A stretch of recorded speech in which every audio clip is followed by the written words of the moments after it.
Mama.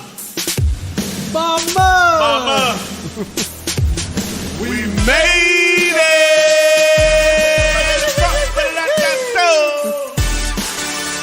What it do though? I like that. Very much. I like that. Ladies and gentlemen, welcome to the Mama We Made It podcast. You got your Uncle Nushi with you. Uncle Roushi in the building. And an incredibly special guest. Give it up for Chief Johnson in the building. Chief Johnson in the building. I'm so excited for this episode. You have no idea. I love this human being so much. His story is absolutely fucking incredible. I've seen this man go through hell and back and come back again. And I cannot wait for the culture to dive, dip, and dabble with us through this journey. My brother Chief, welcome to the podcast, bro. Man, I'm happy to be here. Finally. Yes. Finally. Yes. Finally, Mama, we made it. Mama. For real. Yeah. I feel like the more times you bounce back, the stronger each time. You better believe that, it's about bro. To be a strong episode. Bounce back. That's a fact. And we've been bouncing back. Bounce back. You know what I'm saying? What's good with you? How are you? I'm great, man. I'm great. Everything's good, man. I'm blessed. I love you. You know, I can complain, but don't nobody want to hear that shit. Hell no. Hell no. Chief, where'd you grow up? Where did it all start for you? It started in Western West Virginia. My father was military, as most of my family was. He was in the Air Force. Really? And then we moved to Colorado Springs when I was around 2 or 3 years old. Okay. And my grandparents and a lot of my family were stationed. Well, they were military, and then when they retired, they ended up staying out there because the cost of living.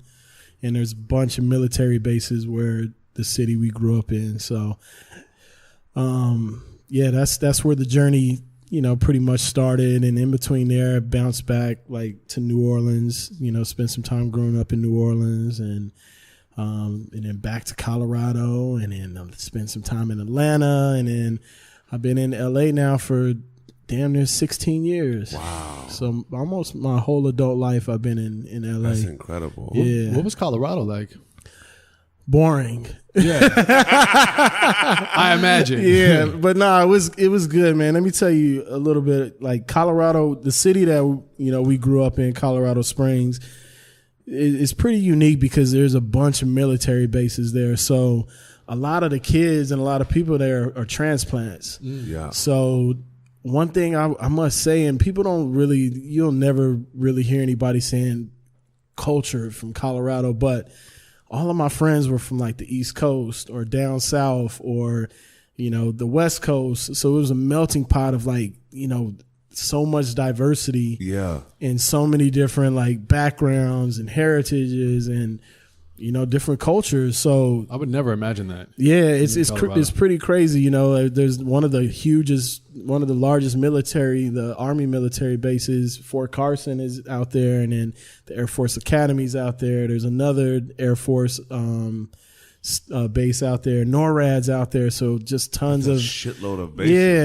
and you know, most people, you think about it, a lot of people that are in the military are from the South or from poor backgrounds because it was like, if you're not going to college or you're not, you know, in jail or dead, like the military was almost like an escape, you know. The saving grace. Yeah, the saving grace. And, you know, that's, you know, how a lot of my family, you know, is involved in that. So growing up, I was exposed to, you know, having white friends at an early age, Hispanic friends at an early age, Asian friends at an early age from, you know, the military is the true American melting pot. It really is. It really is. Like, I mean, that was the first time you've seen like a Korean and black kid. Like what? Like that's a military mix, and a lot of heritage are mixed because of the military. That's so interesting. That's actually something I actually don't even realize that. Yeah, thinking about that, when you think of the military, you never really hear it in terms of mixed in cultures like that. Yeah, because you think like these guys are teenagers going into the early years of adulthood, and they're getting stationed in Korea, Japan, France, all these different places. And, you know, of course, like the women in these places are exotic and they're different and it's beautiful. And I think I want to say the first mixed kid came from military people. Ever. You know what I mean? Ever. It has to be. And we had the flyest shit too.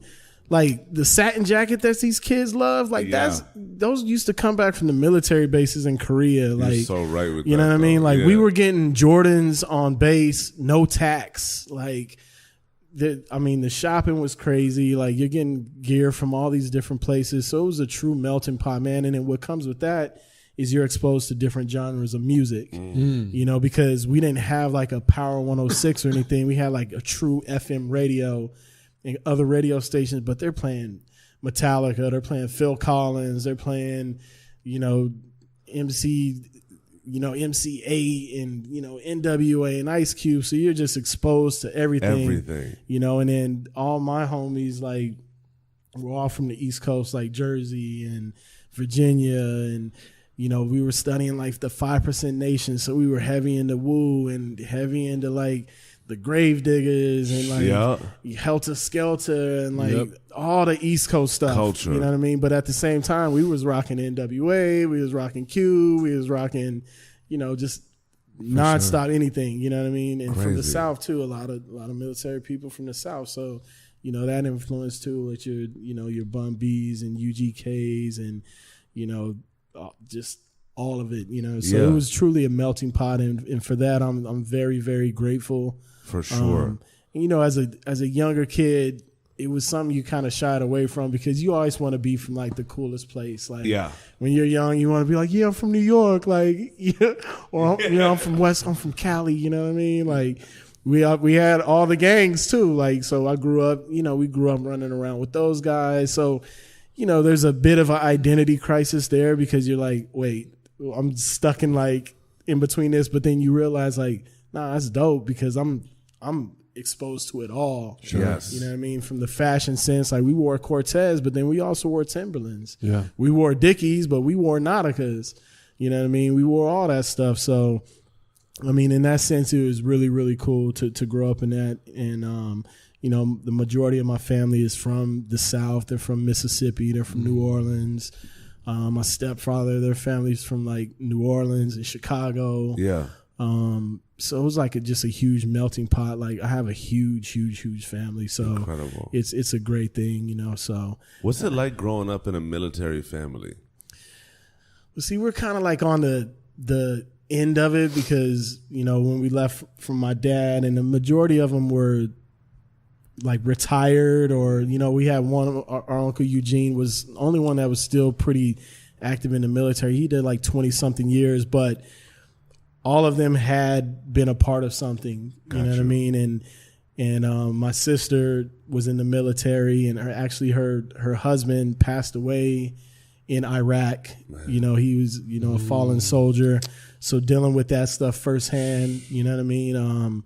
It's pretty crazy. And just in general, like the hard thing with the military is that if you don't stay in for 20 something years, it almost sets you back a little bit unless you're really active about getting like your education and using like the GI Bill and stuff like that. But for a kid that's trying to escape and you go and do your 4 years and then you get out, it's almost like, okay, now what do I do?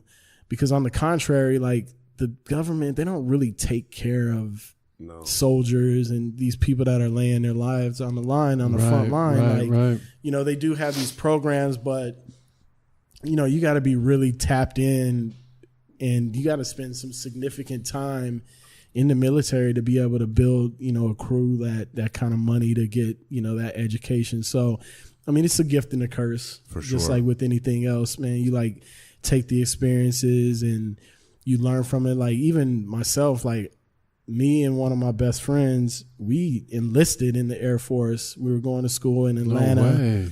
And we were like down on hard times. We were like, fuck it, let's join the Air Force. Wow.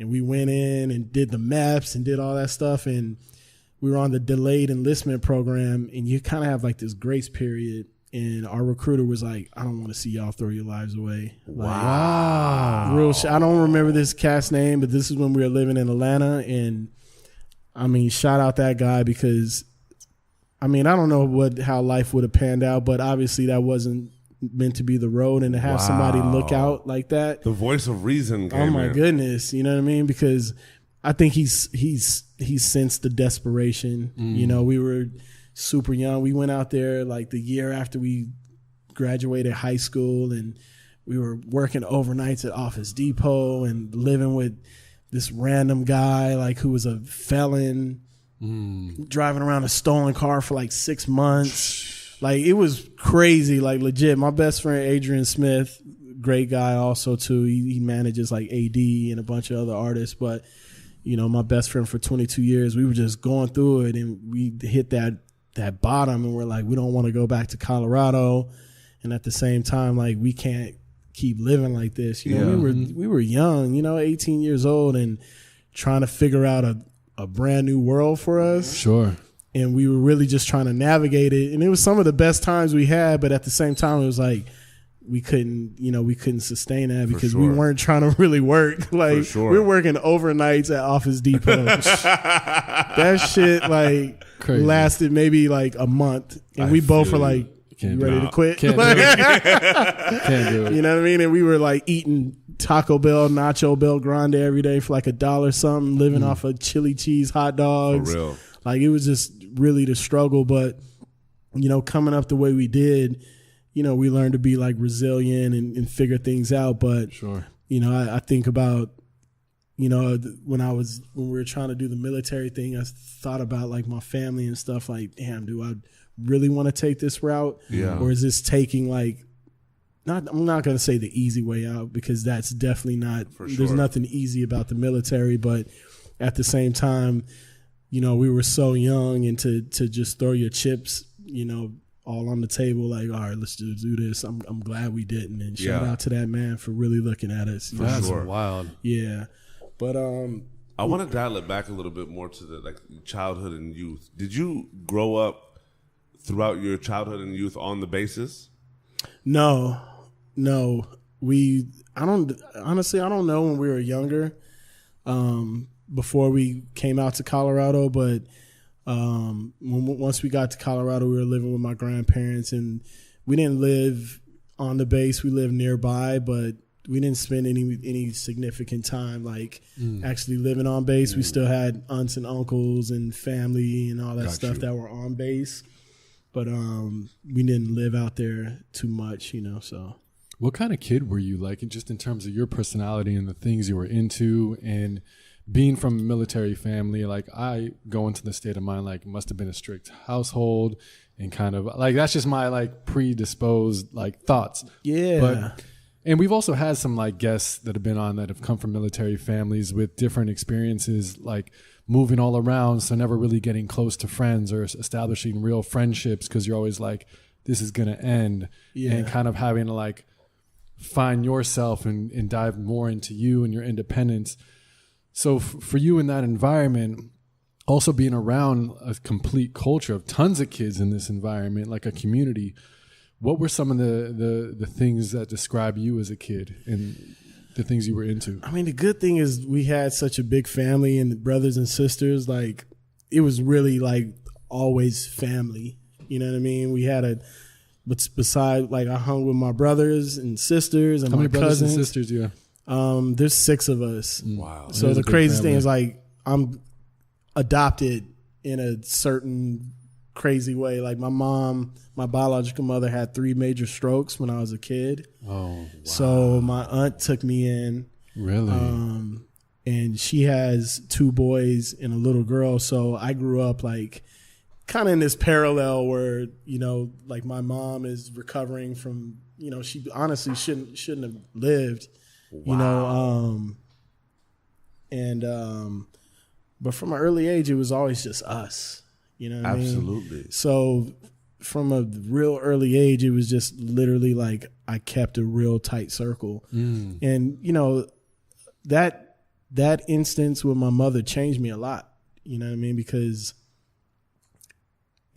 I did, even though we were surrounded by a lot of people and family and stuff, I did feel alone, you know what I mean? Because as a kid, you're trying to process like, why did this happen? And, your mom's like trying to learn how to speak again and walk again, and seeing that at an early age was really devastating. Oh. And there was a period of time too where I blamed myself. Really? Yeah. Why? Just because, like a stroke, like when you find out like what causes those things, and it's like stress and like certain things like that, you're like, dang, was I a burden? Like, were we a burden? Like, could we have done anything? And, you're 10 years old, 11 years old, and trying to figure that out. And now you're kind of split between two families. And, it was real difficult. But luckily, like, my mom, my second mom, like, she was like the backbone for everything, and she held it down. And so I grew up like, in a weird.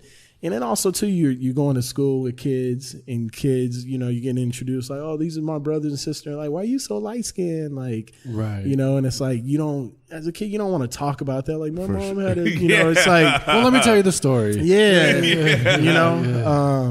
But so it's crazy also how like for kids and like the youth, different is such a like a strong and weird thing for them. Yeah. Like differences are called out, harped out. Like as kids, we're just vicious. Yeah. It's weird. Believe me. And then me and one of my youngest brother, when we would fight, he'd be like, white boy, shut up, white boy. Like, my God. You know what I mean? Like, and like those, like kids are mean, you know what I mean? We say mean things. So, it was a lot. And then also my two older sisters, they were a little bit older. So they were already kind of like doing their thing. And, so it was pretty crazy growing up. But, at an early age, I really started finding music, and dancing was like a huge thing for us within our family. So we had a kids group, you know what I mean? Like, really? And it started like my stepdad, he used to work at Walmart, and he put us in the Walmart talent show. Wow. And we won. No way. Yeah. And that kind of like started like us in like the dance community. And back then, I mean, this is so many years ago, but there was this Christian group called DC Talk. Okay. And a couple of the guys are still really big. Toby is probably the biggest one. I forget Toby's last name, but he's still really huge in the Christian world. But they were a Christian rap group. Oh. And they had auditions for like background dancers. And my dad's like, you guys are going to do that. And we won the contest. Wow. So we ended up like getting flown out to this huge Christian conference and performed in front of like, I think Bush was the president at the time. Wait, how old were you as this is going on? Like fucking like 11, This 12 is years crazy, old. dude. Yeah. Yeah. And what kind of dance? Just like hip hop dance. hip hop dance. One of the first like routines, I think the song we danced to was Work It Out by Moni Love or some shit like that. I believe it was Moni Love or MC Light, one of them. But, I still remember that, and from there it just kept on, moving. And they actually wanted to form a group called Kids Talk. And they wanted us to be the group, but the stipulation is that we needed to add like a white kid or something else to it because they wanted diversity. I mean, this is back in the 90s. And they were like, we need diversity. Wow. And my dad was like, nope. This is it right here. So, that didn't end up happening, but it started us in the music. Y'all caught the bug. And then from there, we started rapping. I started rapping when I was like 13. And we had a group. Our group was called T.O., The Intelligent Ones. I love that. And we wrote our own rhymes. We, did our own routines. Like, we were doing a lot of things. I have to find some old videos, but, we're performing everywhere around the city. We're like, kind of like city legends. Really? Yeah, like some crazy shit. We almost signed to Motown. That's crazy. Insane. Yeah, Barry Gordy's brother came out and saw us, and once again, my dad blew that one. Nope. This is what you get. They were like, from what I get from it from moms was that they were telling him like, if we were to sign, he would need to step down as manager. And just the pride and like, I built this and it didn't happen, and we're so young. Like, I remember being like upset and asking like, well, what happened? Like, we were going to be on Motown, like, like this was our ticket. As a kid, like, cause I'm telling you, like, he was like a drill sergeant. Like Got it, we sure. He was practiced. just Joe Jackson. Yeah, if I called my mom and be like, how much did we were practicing? She was like night and day.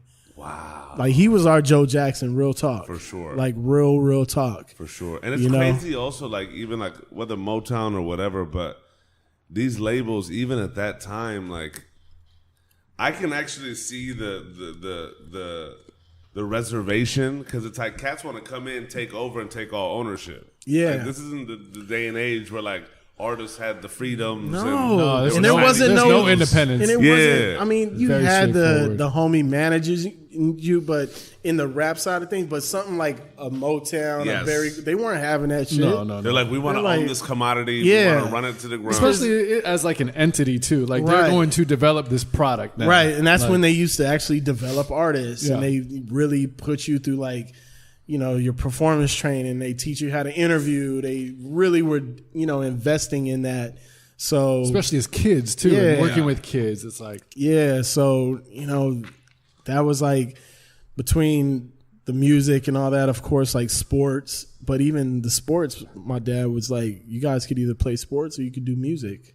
You're not doing both. did you enjoy this? At the beginning, and then there was a point, like once we started getting towards high school, by then we were full-fledged like artists. Like we were in all the freestyle competitions. We were opening up for shows. We were fucking doing everything, touring, like, all That's over. crazy. But the passion was in a weird place because,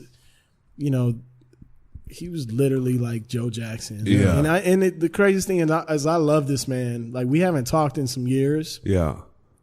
but when you have that much pressure on you and you look back in hindsight on things, like when you had to choose between like sports and things that you loved and you missed out on a lot of things, there's a little certain resentment that builds sure. up. Yeah.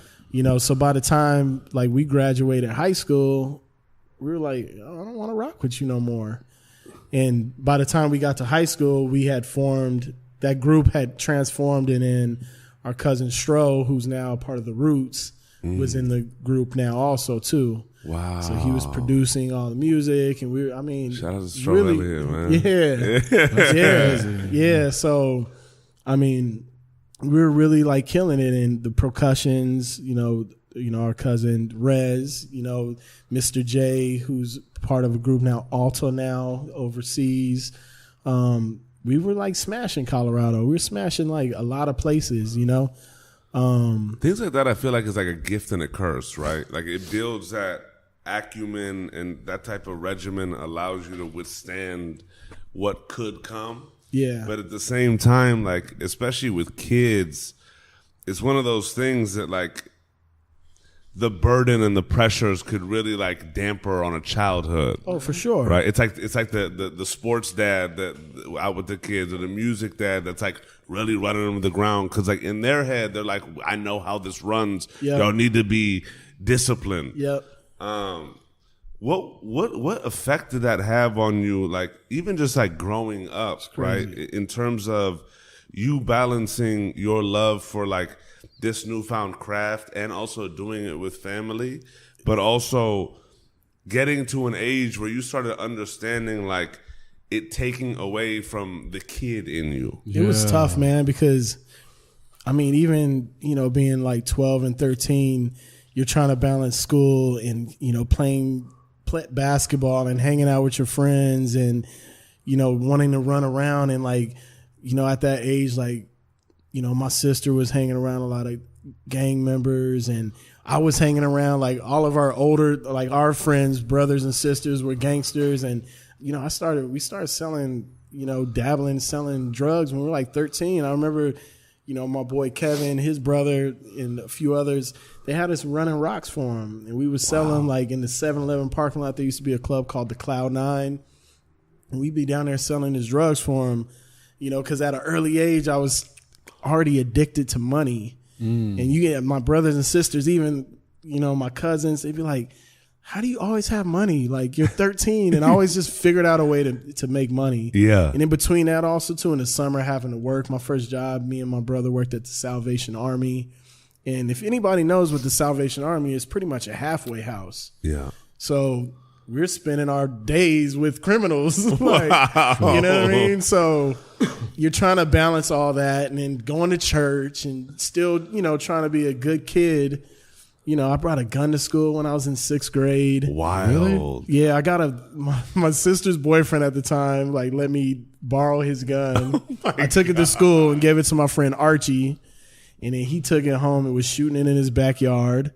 You know, the next day I get a call, principal's office. I'm walking in, there's cops there. I'm like, what? And they're like, yeah, Archie, you know. So I was that kid. I was, you know, like any other kid, like just trying to figure out, like, who am I? And, you know, I love so many things and I'm torn, like, you know, but. It's crazy. I wouldn't have gathered any of that side of what you just described when I was thinking about your trajectory in this, like, music group. Yeah. Because it kind of seems wholesome, like this kid group. You guys are dancing, you're singing, you're rapping. Yeah. And you're kids. And when you talk about this other part of it, from selling drugs and bringing a gun to school and just being in this environment. And also the gangster element being allowed to be around. Yeah. I mean, it was pretty crazy, man. Like, I I remember there's certain things that shape you as a kid and that you're exposed to at a early age. And, you know, we had a lot of family members who were on drugs, and we would go to family parties and they'd stuff us in the room and they'd be out there drinking, smoking, shooting up. Like, you know, one of my uncles, my Uncle George, like the first time my grandma took us to visit him in prison, I think I was like 9 years old. When my great grandmother died, I remember him being at the funeral in shackles. Jesus. You know, so at a young age, I was so exposed to so much. And I just remember so exposed, liking to go to see my uncle in jail because I knew my grandma was going to take us to Sonic and give us a bunch of quarters, and I was going to eat the microwavable pizza. And this is a federal max prison in Canyon City. Wow. And my uncle's been out of jail this is the longest he's been out of jail, which has been like maybe 8 years, but he's in his 60s now. Yeah. Wow. And he was a star athlete. He was in the military, you know, so I grew up around all this different, like, chaos. Yeah. You know what I mean? So touching on so many, like, different aspects of life. Spectrum of chaos. Yeah. And then both of my grandparents, my grandfather was an amazing man. Like, he's still my idol to this day. And all I've seen him ever do is work. But on the other side of things, he wasn't a very, like, feelings guy. Like, he's told me I love you once in my life, and that was like 3 days before he passed away. Wow. And that's when I knew he was going to pass away. I remember telling my boy, like, my grandfather's about to pass away. You know what I mean? He had to get it out. He had to get it out. So I grew up also being weird about, like, feelings and things because we didn't really grow. Like, my mom, amazing woman, but she worked her ass off. Like, we would see her on Sundays because she worked to take care of all of us. You know, so growing up in all these different dynamics, you know, you get good things, you get bad things, but for sure, you know, as a kid, you're just really trying to sift through all the shit, like, to figure out, like, where you land, you know. But one thing that never stopped, we was cool as hell. Like, you know, and that was a cool thing, like, growing up with, like, uncles and them and just so many different family members and touching so many different genres is, like, that part was beautiful. But it was hard, you know, because you're always one mistake away from, like, I'm not going to say ruining your life, but yeah, pretty close to it. A super bad decision. Yeah, a super bad decision, or being in jail or being killed. Yeah. Like, you know, we've been in shootouts before. We've had, you know, I've had a bunch of friends who've been killed or died, you know what I mean? Like, so growing up was a very tumultuous thing, you know what I mean? But at the same time, like, all those things, when you can take the energy and direct them into different ways, once you learn how to navigate. Yeah. And it took me a very long time to navigate, you know, that, you know, but even, you know, going back to the music, you know, by the time we graduated high school, I was tapped out. I was like, I don't want to do this no more. And then that's when we ended up moving to Atlanta. And then I didn't start music again until we went back to Colorado. And then we formed our new group, Due Process, which was myself and vice versa, who was in another group, the Percussions. And then, you know, that's when we started picking up music again, which brought us out here. Can I ask before we jump in this? Yeah. I just want to touch on what you were just saying too, about like, not being a feelings family necessarily, and you have all these things going on, and you're trying to find out where you land. If you were like looking back right now, and just what kind of kid were you? Do you think you were in that? Were you like a feelings kid? Were you aggressive kid? Were you like, where did you kind of your true when you were by yourself? Because sometimes kids are like, it reminded me like of Kendrick, right? Good kid, mad city. Mm-hmm. Like good kid, but the surroundings are nuts. If you were to strip that back, all like put your surroundings and all the stuff you were experiencing kind of to the side. Yeah. What actually kind of kid do you think you were at that time? Because I want to see where we go from here. I was pretty standoffish and quiet, and didn't really let people in. You know what I mean? I had a lot of pent up aggression and anger. But at the same time, like, I did okay in school. I did enough to get by. But I definitely had an anger issue. I think the first time even in kindergarten, like, I remember getting in trouble with my cousin Q, and I remember in 5th grade I mooned my teacher, and like I don't know if that's an anger issue, but I feel you. But that's a fuck you issue. Yeah, but things That's like great. that, and then getting suspended a lot, and like nothing crazy that kids don't do, but I definitely there was a lot of moodiness and a lot of like pent up aggression and anger that I kept suppressed for so many years because I had been through and seen like so much shit. Yeah. And as a kid, like the outlet wasn't there because what's the outlet? Your brothers and sisters who have also went through the same things. Yeah.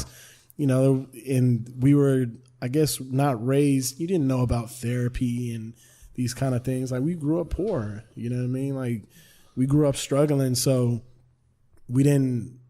Those kind of things weren't accessible. And it's like you couldn't really talk to your mentors about it because, we didn't really have nobody in that place. Like, and you couldn't go to your dad about it because it's like pussy. Like, right. What I mean? And he's going through probably worse than what you're going through. So, for sure. It was real tough. And when you don't have that outlet, which is so important. And I'm really happy that a lot of people are taking the steps forward to talk about mental issues, but it's nothing new. Yeah. You know what I mean? But I guess the outlets are there now. Absolutely. But also, too, at the same time, I feel like people use that as a crutch now. For sure. And also it's there for who? Yeah. You know what I mean? Like what is really an issue? There's still underserved communities in regards to those things as well. Right. So, to summarize it, there was a lot of times where I was a shy kid, quiet, kept to myself. But, I think overall I was, and everybody tells me like, you were moody as hell. Like, and that's just because when you're, deep down inside, you're not happy and you're not really understanding what's going on. Yeah. You haven't really dealt with things. It just all backs up, so.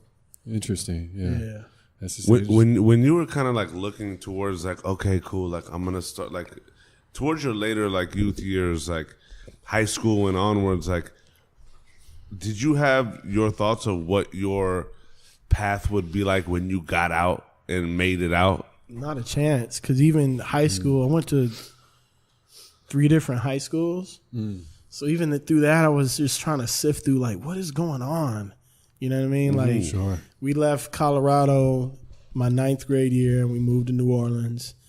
In this, like, everybody, there's like looks at New Orleans from the lens. If you're not from there, you look at it through a lens of like Mardi Gras and like super tourism lens. That's the French Quarters. But growing up there is extremely hard. It's one of the most poverty-stricken places, the most rough places to grow up. And I went to Abramson, and coming from Colorado and going to a school that has barbed wires around the gates. Wow. Once the school bell rings, the gates lock. The hallways are one way. So there's no passing traffic. Like shit. It goes in the circle because they don't want people passing, fighting, like, the education. I mean, we're in 9th, 10th grade, and these kids, I remember being in English class and we're reading To Kill a Mockingbird. And these kids telling me like, damn, dog, you a genius. You can read so good. Wow. And back then I thought it was funny, but then I look at it, I'm like, that's really extreme. That's sad. Yeah. You know what I mean? And these teachers weren't teaching anything. You know what I mean? Like, they're just running through the motions. They're just running through the motions because they're so burnt out, and these kids are so bad. So even then, we were struggling, like, and on top of that, it's like you're in a new place and you're trying to make new friends, and you're like, is this temporarily, or are we staying down here? Like, what's going on? So there was a lot, even more that compiled. Yeah. I'm like, damn, Mom, is this a punishment? Like, what's going on? But once again, also too, it was fun. You know what I mean? It's like, it was a once dope you get acclimated. Yeah, once you get acclimated, you're like, okay, cool. I got my brothers and with me, and my little sister, and the family. And do you think family was one thing that allowed you to like push through it? 1,000%, 1,000%, because that's always going to be like home base, even if it's chaotic. Like, you still find refuge in that. We're living in a 2-bedroom apartment. There's 5 of us. Sure, yeah. We had bunk beds, and then our little sister's bed was in the corner, and then the parents' bed. So I didn't get my first room until I was 17. Wow. Until my junior year of high school is when I got my first own room.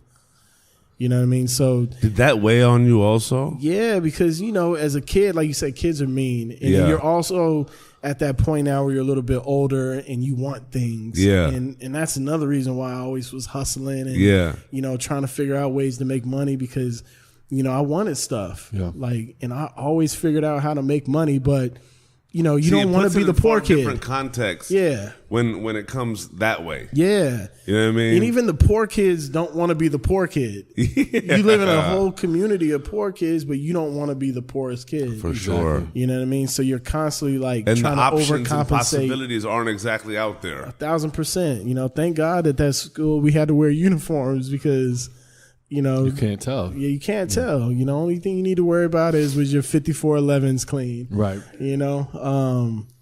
So yeah, it really weighed on it, especially I think once you start getting to, the high school, time frame when you're kind of stepping into your manhood. And I say that lightly because you're nowhere near a man in high school. It's like as much as you want to think you are, but it's more like recognizing that there's a manhood. And I think once we were in kind of like in New Orleans is when I started figuring out like, okay, I need to shift my focus. Sure. You know what I mean? And then we went back, like, thank God we went back because the money just wasn't good enough, for my mom. And she was flying back and forth to Colorado to do hair, to take care of home and all this shit. So we ended up going back junior year of high school. And that's when I met like Adrian, my best friend. And that's when I met some of my best friends.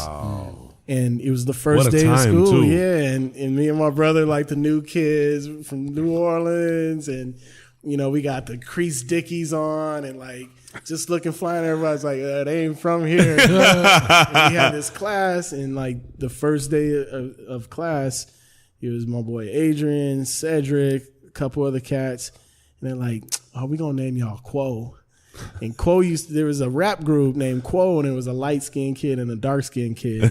And they're like, we're going to name y'all Quo, LQ and DQ. And that was like our nickname that stuck. And then we used to all freestyle together and, all that stuff. But that's when I finally hit like, kind of like my purpose and my crew. And that's when like Juice and all that stuff. Yeah, like, these are my boys, you know what I mean? So... But it's the same thing, we were trying to balance playing basketball and doing runouts at the outlet and stealing stuff. Like, it's crazy how much like your environment can change everything about you. Yeah. Like it gives you that ability to just reset, and sometimes you just need that, even if it's like just coming out of nowhere, and you're like, oh man, I don't know, this change is scary. I don't know what I'm going to be. But you show up, you're like, wait, I can be someone. You're not carrying all the baggage of who you were to everybody around you. Right. Yeah. Like even if you're changing inside and you want to be a different person, so many people, when you're stuck in an environment who have known you for a long time, only see you as like one person. So you can't escape that. But it's crazy to me, just like, boom, just one switch. You're like, life's open. It's like, damn, you crazy. Meet some people and it's like, we all love sports. We love the same kind of music. We're all fucked up military kids. Like, you know, we've all been through a lot of crazy stuff. Sure. You know, and then it's just like, this is my people. And, you know, we were still doing the same thing. Like, For sure. We were in the fashion, basketball, we were breakdancing, we were freestyling. We were really like, you know, but we were the cool kids at school, you know? It's crazy to think about too. Also, like, you know, as kids and also just young adults, like we all really, the one thing we really want to do is belong. That's it. You know what I'm saying? Like, it's such a turning point to see like such like fragmented chaos and struggle and identity crises internally and externally, and then coming into, you know, it's not like the family situation and income situation changed dramatically when you came into, you know, your junior year of high school, but it's more so of that the new friends in the community allowed y'all and you especially to really just like be a little more comfortable with your identity. Yeah. Right? Like a group was together. Yeah. Comrades and the camaraderie of the brotherhood was like being solidified. And that's the crazy thing to think about if you like take that out and just conceptually is like, that's actually why, you know, some kids go the straight and narrow and then others find that comfort in like gangs and these other areas of that nature. Because nothing starts out as like, you got to do this, you got to do that. No. It's like, yo, come here, you are brothers. Yeah, it's where you're embraced. It's where you feel comfortable. And the wild thing is for me, especially like, and also in these communities where there's more diversity and there's also just more of like the underserved, if you will, of you hit the nail on the head in that, like, in that environment, it's like, it's so hard to feel and also love oneself when you're struggling to like catch air. Totally. And especially as a kid, it's like you're trying to find meaning and your parents and those support systems around you are doing the best that they can. Sure.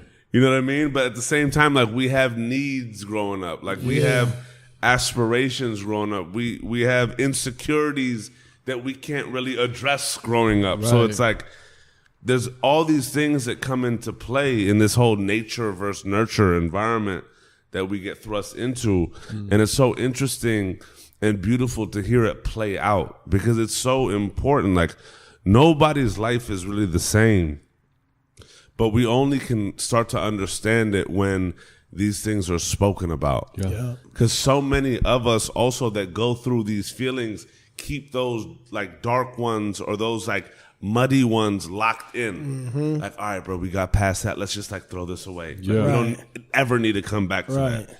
But in the cycles, like, to know that it's okay to have gone through that is such a beautiful thing and a powerful thing to like momentum walk through it. You know what I mean? That's the gorgeousness. Crazy. Like, yeah. Like I said, it's a lot, man. Like, you know, the pressure of just being a child and having to grow up fast and figure things out and, you know, at the same time still hold on to some of that innocence and youth. Yeah. Like, it's like people sometimes overlook that. Absolutely. You know? And we even overlook it. Like, absolutely. You look back on it and you say like, damn, that was pretty rough growing up. You know what I mean? Like, and you see the pride in you, like you said, wants to tuck away that stuff. Because you're either embarrassed by it or you don't want people to think that you ever struggled, and that's just not cool. Like, people need to hear that. Because guarantee more people are struggling than absolutely they are doing good. For sure. You know what I mean? That's a fucking fact. Yeah. You know, and you know, it's so even still then, like junior, I still didn't know what we wanted to do. Like, we're just like any other kid. We have aspirations of playing ball.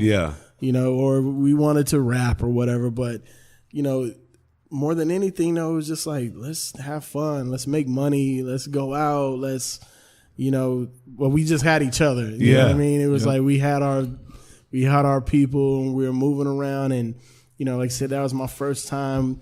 We all had our own rooms, and we had our own phone. And my mom was the type of woman who, she took, if our friends didn't have anywhere to stay, she like, they can come here.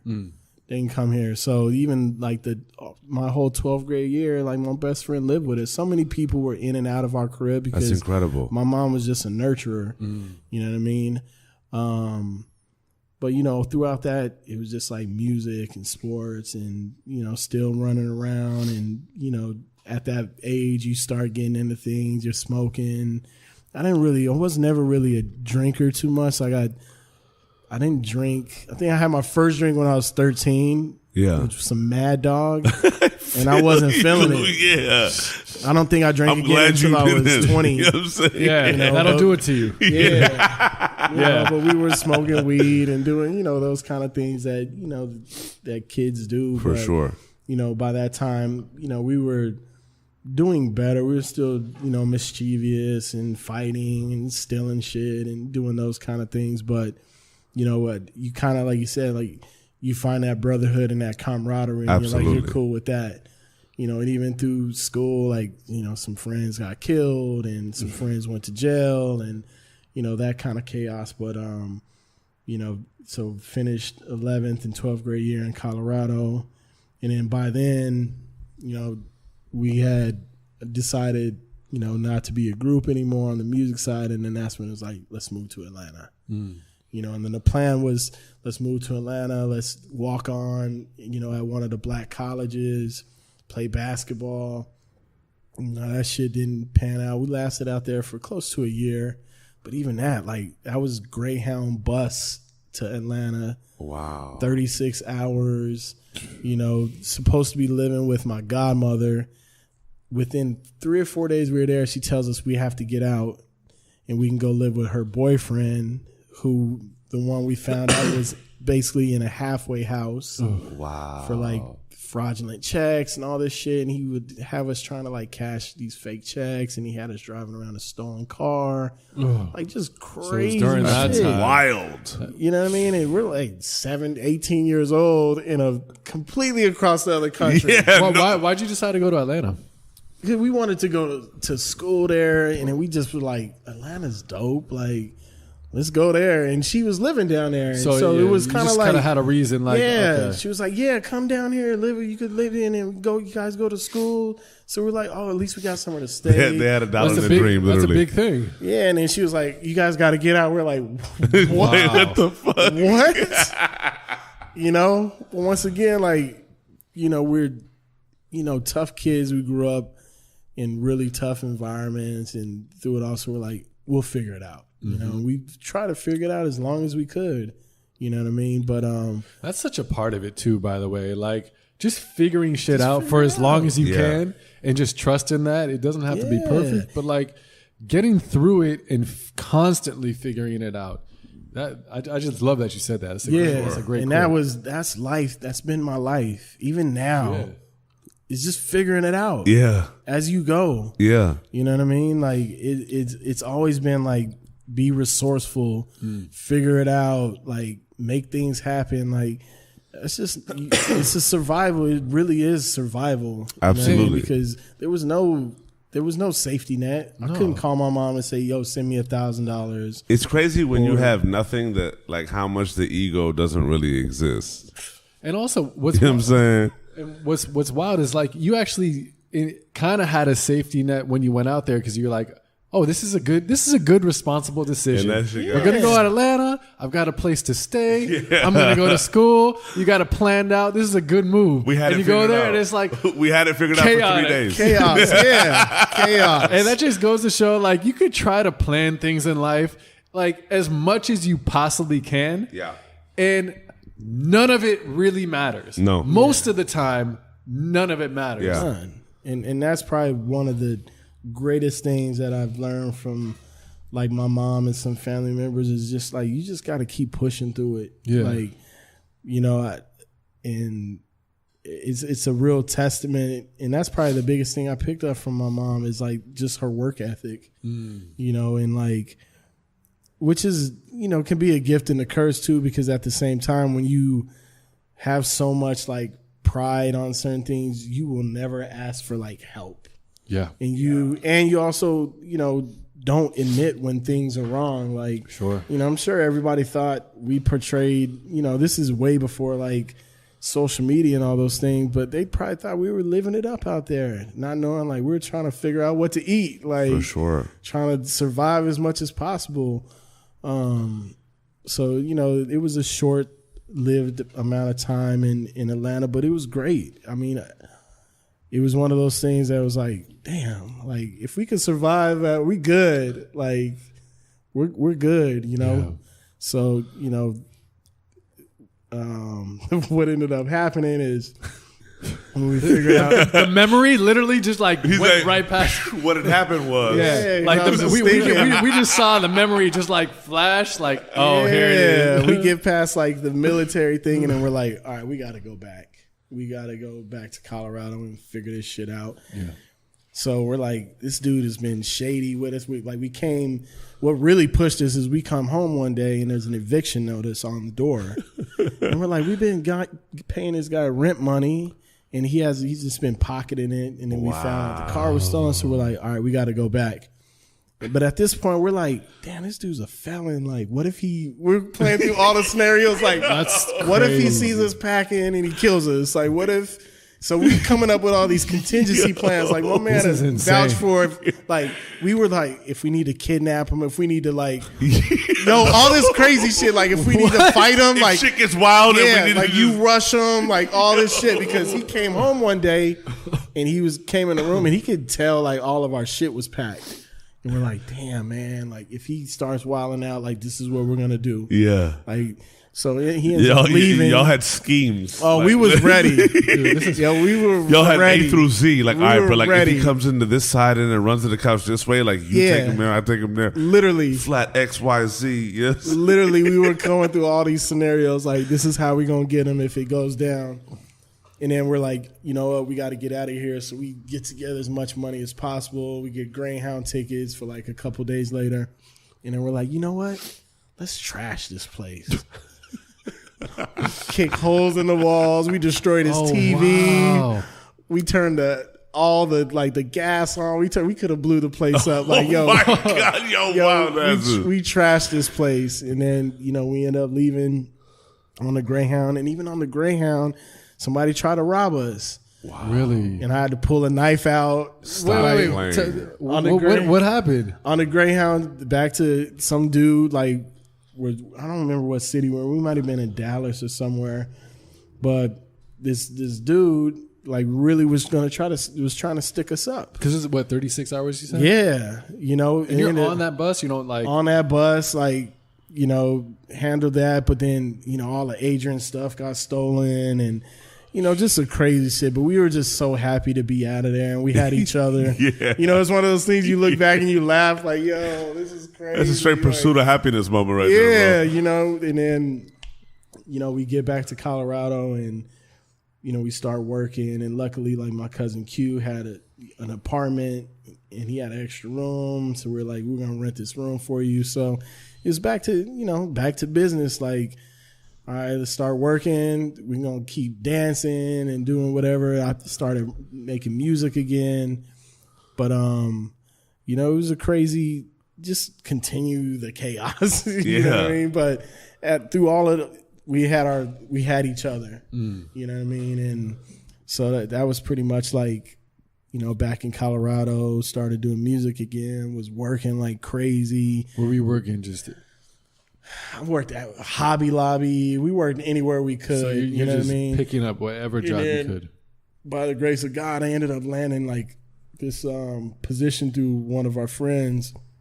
I was a counselor for adults with developmental disabilities. Really? Yeah, he got me this job as like a caseworker. I don't know how he got me the job. He had been working there for years. But the crazy thing is I used to help out in high school with some of the kids that had developmental disabilities. Interesting. Yeah, you know, it almost kind of felt near and dear to me also too, because my mom even though hers was caused by a stroke, I know, what that felt like. Yeah. So it wasn't much. Like, I helped, when I could, and, just being friendly to these kids. And you had the empathy for it. Yeah, and he got me a job, and I was actually making good money, and it was the first time I had like 401k and health benefits and all this stuff. And at the same time, I'm still doing everything else. Like, I had, it started. You went back to the chaos when necessary. Yeah. And then also, too, I forgot, like, when I was in high school, they had, like, this program for, like, kind of like bad kids where they sent a certain amount of them to start junior college. And I got selected for the program. And so there was only a couple different programs you could pick from. It was like radio broadcast, mechanic, dental, something else, and then criminal justice. And I went with criminal justice because they were like, you get to go to the shooting range and you get to do autopsies and fingerprints and all that stuff. And I was like, all right, that sounds better than being a mechanic. But it wasn't like, I wasn't thinking of it as a sense of like, I'm going to pursue this. Sure. But it was, I ended up, I would go to high school half the day and then college half the day. I'm 16 years old. So by the time I got out of high school, I already had an associate's degree. Oh, wow. You know what I mean? So doing all these things in the midst of like, living life and being a teenager and a kid and, figuring out all those things, just a lot of moving pieces. Sure. But never stopped going, never stopped moving. And, we started picking up, like you said, music again became like a heavy thing. And, we were really back in the studio recording. And now, were you producing, rapping? Just rapping. Yeah, but, Stro was producing for us. Vice, my partner that was in my group, he was a dope producer. Another one of our best friends, Luke, who's still an amazing producer, but he's scoring films and stuff now. So we had a ton of talented friends. Y'all had a hella talented little squad. Yeah. So, was doing that. And then by that time, like, I was working and I was doing CNA work on like part-time through another one of my friends. Like, I was just grinding. I was like stacking money. I bought a motorcycle. I want to ask you this. During that period, like, it never was the slowdown, right? Were you finding a little more meaning in yourself within those motions, or was it still just chaos? Motions, because the tough part through that time is that I lost a sense of family. Mm-hmm. Like, I was so busy running around and staying busy and with the homies and making money that I wasn't visiting my parents. I wasn't staying in touch with my brothers and sisters. And by that time, my sister was in the military and, she was in one state. My other sister was in another state.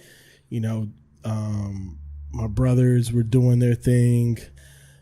And, I lost a sense of myself, you know what I mean? In the sense of like what got me through all those tough times I had abandoned, you know what I mean? For sure. And I was kind of like, back on that island, and you find things to keep you busy, and you find people to keep you busy to, when you're going through things, because you don't want to face what's going through and whatever that was. And I can't necessarily say it was one thing, but I think when I moved to Atlanta, like, I had the mindset of like, you know what, that's in the past. Like, I'm over that. Like, you know what I mean? I'm my own man now. And when I came back, it was just like this pride and ego and, and I'm going to make something. Yeah. And I don't, you're trying to prove something. Yeah. You're constantly trying to prove something. And, it was still like those times when you're just alone and you're like, what is going on? Like, I had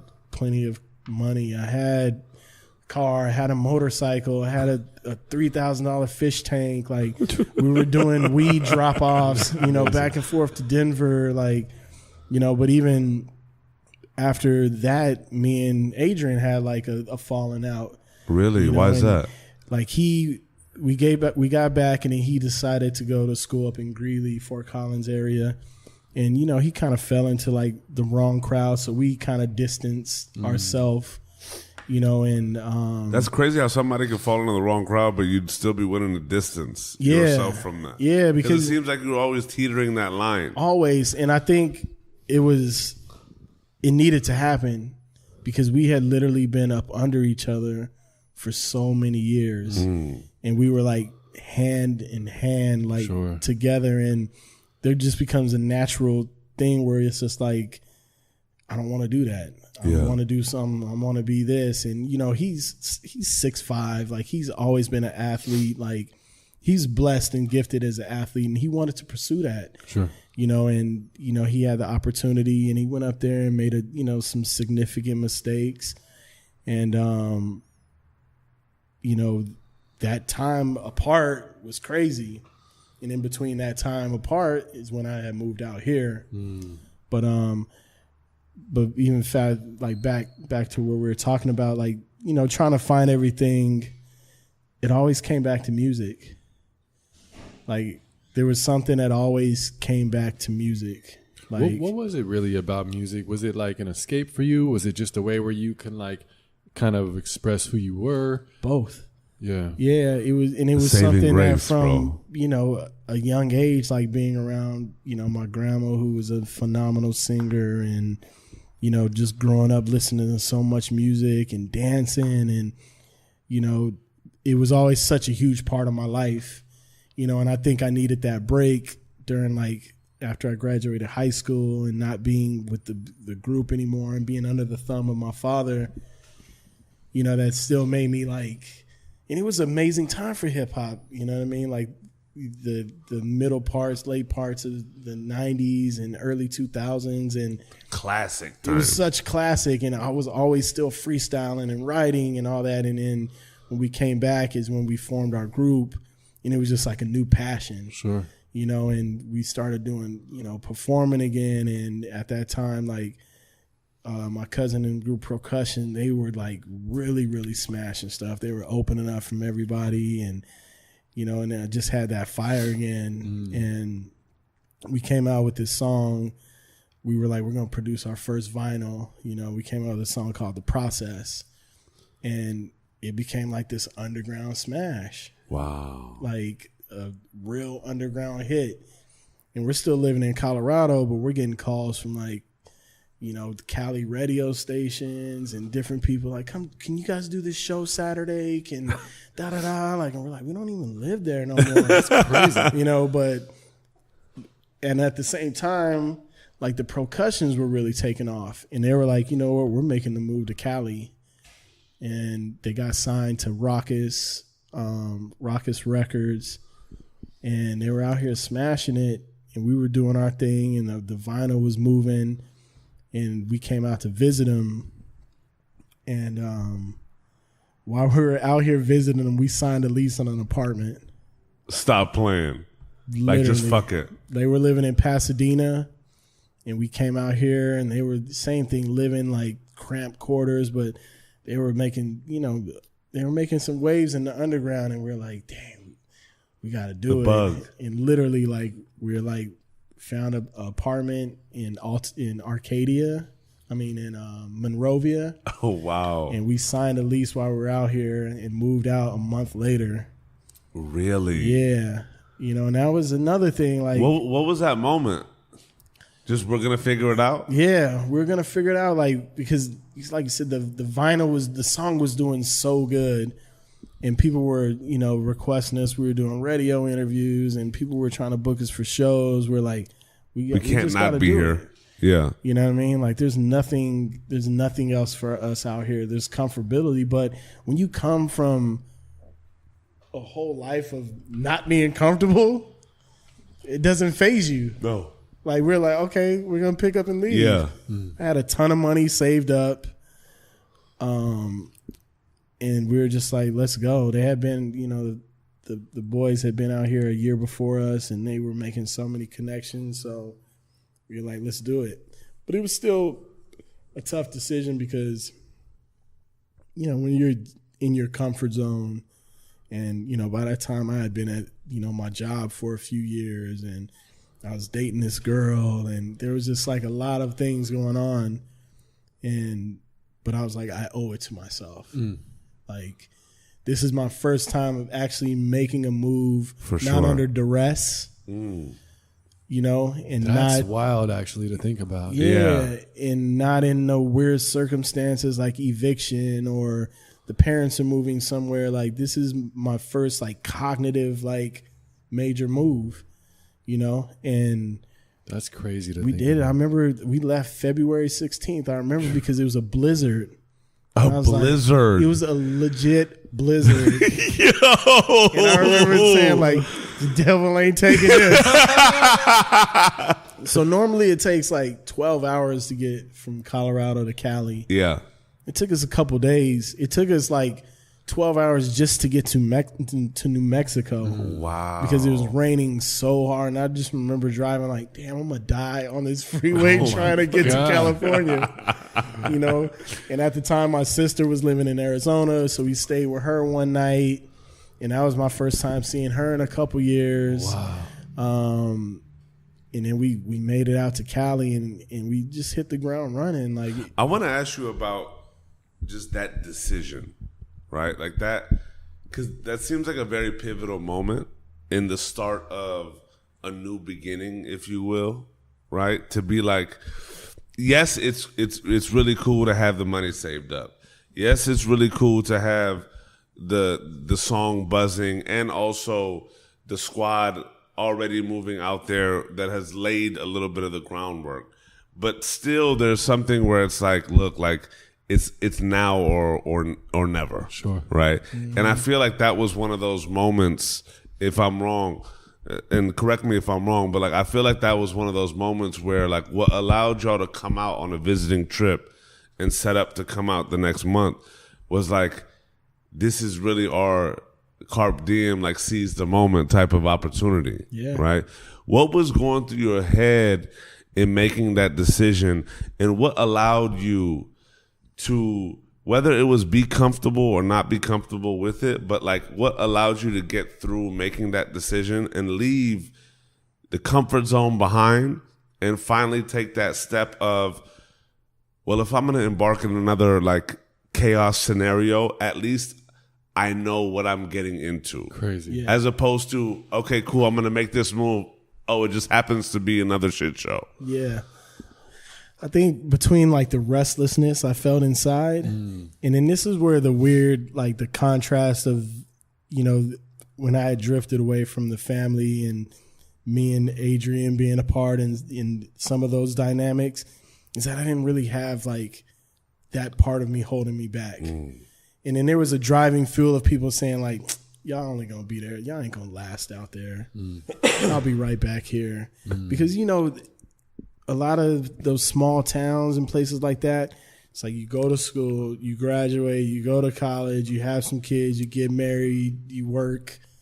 That's it. Steady job. Like that's what you're taught. That's what you know. That's what people around you, you know, like you go back, you know, for in the first couple of years we were out here, you go back and it's the same people in the bars and all that. So there was like this weird driving thing that was just like, oh, y'all don't think I can make it? Yeah. Okay. Okay, cool. Yeah. And then I think the distance that I kind of put between the family and all that allowed me also too to not have like that mom being like, don't leave. Like the crutch. Or, you know, nothing that was really like holding me back in that sense.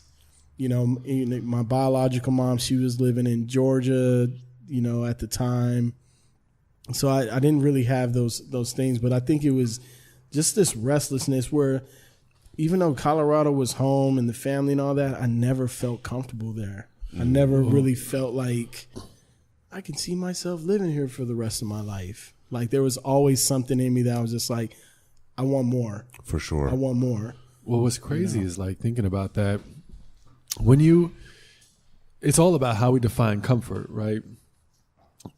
Some people would think after Atlanta, and especially after the upbringing you have of just moving so much and going through so much chaos within family, within yourself, all this crazy shit happening, going to Atlanta, coming back and being in a place where it's like, finally my life is normal. finally, like, I'm secure. I could do this.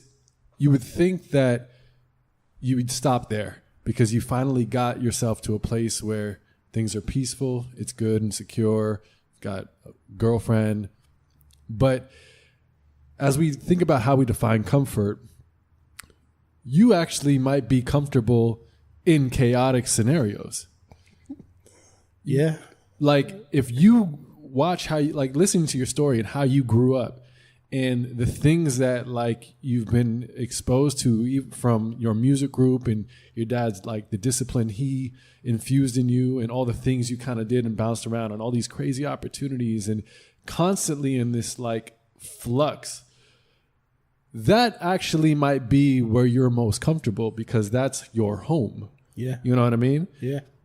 So when you talk about restlessness, it's easy to think, well, how the hell could you be restless when you've got like everything secure in you? And you could say, yeah, I mean, I'm sure clearly part of it's going to be like, I want more. But I'm also sure part of it is, I can handle a lot more than this. I'm actually way more comfortable and can thrive in these environments and survive it. Yeah. And I bring that up because a lot of people, including myself and just everybody, we're so bogged down a lot of the times by fear, right? And it's so easy to do the comfortable choice. And it's so hard to do the scary choice, like the choice of any type of change. But for you, it's like, that's just been your life. Yeah. So it's those barriers and that fear isn't as heavy, you know?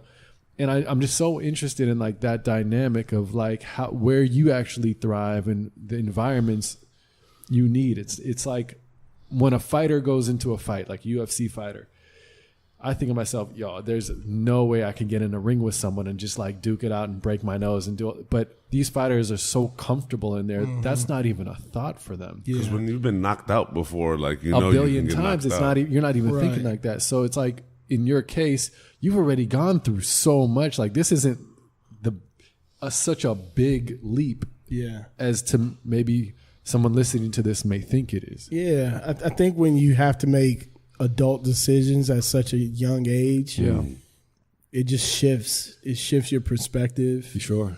And like you said, we operated in chaos from such a young age. It was kind of normality. Yeah. You know what I mean? Which is, you look back on it and you're like, damn, that was tough, but you build a certain amount of resilience.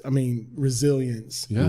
And now that you say that, it is kind of weird that I do operate, I'm not going to say better, but I'm fine in chaos. Yeah. Because that's been my whole life. Sure. You know, even up to a year ago, you know. That's been the new normal. It's been, you know, and I'm not saying that all the chaos was bad, but, you know, you learn, you kind of learn how to just get through it and, you know, not really look at it as like, you know, and you know, to what you're saying is when you've been knocked down so many times and you've taken an L like at such a young age, you're like, okay, fine. I'm on my like 37th time getting up. Yeah. You know You're not even thinking about getting knocked down. Like not at all. Fear of getting knocked down. And I think we put a lot of pressure on ourselves because we have this mental time clock where, and it's a lot of it is from the outside world where you're like, for sure, by the age of 24, you should be graduated by college. By the age of 26, you should be married and have kids and be in a secure job. By the age of 30, you know, these days, it's like you should be a millionaire. You should be living your ideal life. And so you're constantly throughout your life trying to measure yourself up to this not unrealistic, but to other people's. It's a mirage, though. It is, you know, like there's no book, there's nothing that said this is how it should be. This is the age that it should be, you know. And I remember just telling a kid the other day, like, at Made in America, he's working security, but he was like, "Dang, man, that's dope. You get to work with all these people." And I'm like, "It's a lot of work." And he's like, "I want to get." I'm like, "Are you in school?" He's like, "I'm kind of taking a little time off." Like he seemed down about it. I was like, "Yo, there ain't no time clock."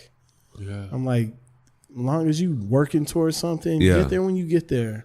but figure out what you want to do and just keep working at it. For sure. Oh man, I appreciate you telling me that. And There's one thing where, like, if you can find the strength to believe, whether it's yourself or in something, but if your like match flame of belief can still be on, there's a chance. There's a chance. Like, and we all go through times where we blow our own shit out. Sure. You know what I'm saying? Like, we all go through that down and out. Like, I've been through there a billion times over internally myself. Yeah. I'm sure we all have.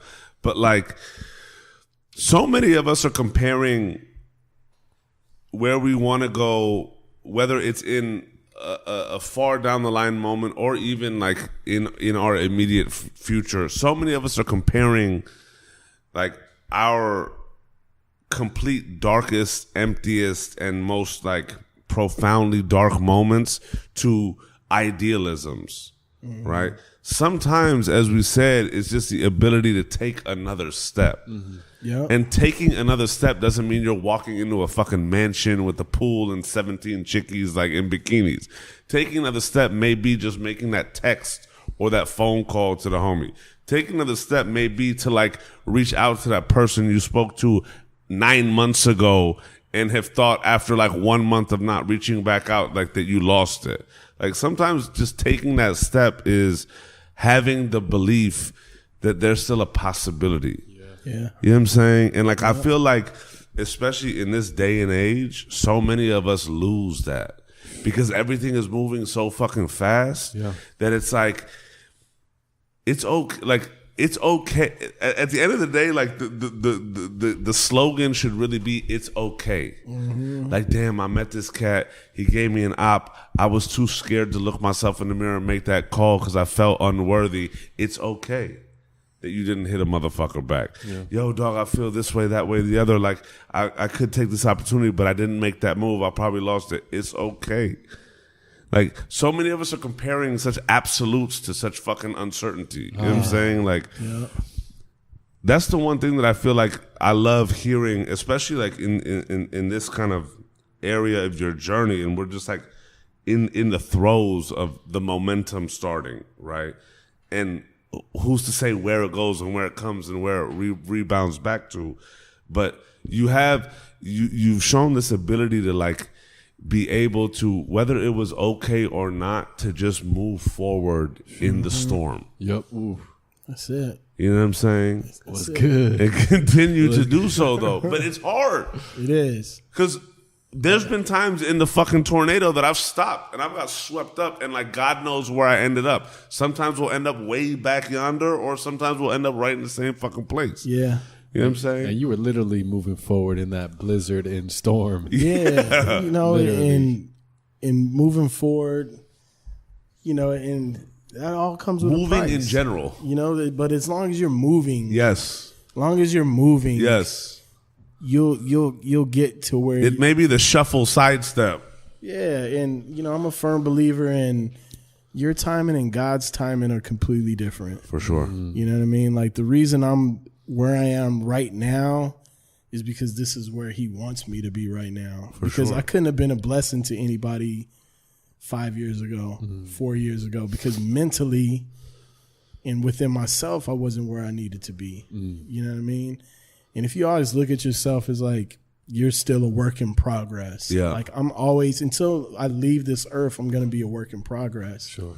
But the difference is like when you hit a place to where you're able to talk to people and express your feelings and really open up and, be willing to learn and, and willing to admit mistakes and ask for forgiveness and also forgive. We live in a generation also too is where we want people to forgive us, but we don't want to forgive people. Yeah. You know what I mean? And that was a big thing. I had to learn to forgive myself. You know what I mean? And I had to learn to forgive people around me that I felt hurt me or did wrong by me, because for every one of those person that I felt that way, there's probably 6 people that felt that way about me. Yeah. You know what I mean? And that could have been something major. It could have been somebody that I just gave attitude to. So, you have to start with yourself. And I think forgiving myself and really looking in the mirror and allowing myself, like, I remember probably one of my bigger moments is when I finally, like, after my grandfather passed away, still, like, I didn't even cry when he passed away, because I remember when my grandmother passed away, I was like sobbing and crying. We were in the back of the limo, and he told me to shut up. He's like, you got to hold it down for the family. Don't be crying. And when he passed away, I remembered that. So I'm the one like holding it down. But then I remember coming home one night from drinking, and I literally walked home probably like a couple miles, just drunk for whatever reason. And I remember like breaking down, and that was the first time I had like cried in like 3 years. And it felt like such a weight lifted off my shoulders. For sure. And I didn't have to wake up and talk to anybody about it, but I allowed myself to grieve. And, you know, I allowed myself to have a real conversation with me in that moment. And you need those moments. For sure. You know what I mean? Like, you need those moments where it can be just you, and you have a heart-to-heart with yourself. For and sure. You cry or you yell or whatever you do, but a lot of people aren't real with themselves. Yeah. And it's like, if you can't be real when you're at home by yourself, and you can't be... But a lot of us don't know how to. Exactly. Right? Like, it's hard to, like, even put that in a perspective when we haven't given ourselves the chance to. You know what I'm saying? Because some of us it's possible to live through life and find it hard to be at one with ourselves. You know what I'm saying? Just like even, you know, going through your journey as a youth, like, even within all that chaos, there was never really a moment of, like, clarity up until, you know, who knows? Yeah. Because so many of us, like, again, like that, it's okay. Like, it may not have happened yet for us to, like, reach that certain type of point. Yeah. You know what I'm saying? And for so many of us, it happens at different times. Yeah. You know what I mean? So it's like just the ability to be vulnerable to some degrees and, like, finally give ourselves to that moment. That moment is so different for so many of us, but, like, we essentially have to live life to reach whatever the fuck that moment is. Yeah, and it's still hard for me to be vulnerable in For sure. situations, you know what I mean? For sure. And it's something that, you know, there are some people that are extremely vulnerable and will cry, and, like, you know, every single time they go through something, they need to talk to somebody and seek counsel. And then there's people that are like, will go their whole life without doing it. And it's something that I've learned, you know, a few years ago, is that you have to start dealing with your baggage. Yeah. Or else it's just going to mount up. And however that is that you deal with it. I went to therapy for the first time maybe 3 years ago. Sure. In my whole life, I thought therapy was a sign of weakness. Of course. Like, if you go to therapy, something's wrong with you, and that's a weak sign of weakness. But there was something real liberating about speaking to somebody who knows me, who I'm a stranger to. And has no judgment. No judgment. And who's a professional who could help you see things from another perspective. And that's the biggest thing that I came out of it. I didn't know what to expect, but I was like, wow, like, I left, like, it shifted how I was looking at things. It didn't change what I was going through. For sure. It didn't give me all the answers, but it allowed me to look at it through a different lens. Yeah. And sometimes you just need that. You need your lens shifted. You know, you need to be able to look at it through a different perspective, and you may be able to find, like, some light in it. Like, wow, maybe there's a reason I'm going through this, or maybe, you know, and that's the beauty of, like, human interaction, when you really have, you know, close friends around you, or even people that may not be that close, but that can offer some sort of different, you know, perspective for you. For sure. And that's why people, through this social media, you know, life that we're living now, nothing will replace human interaction. Yeah. None. And that's probably the biggest reason I've been able to survive and stay relevant for so many years, is that I love people, you know, and I love learning from people, and I love human interaction, and I love, like, you know, you can't replace that. Right. You know, like, we meet hundreds of people through, you know, you'll go now, there's probably like 800 people that you've known on social media for 5 years, and you probably will never meet.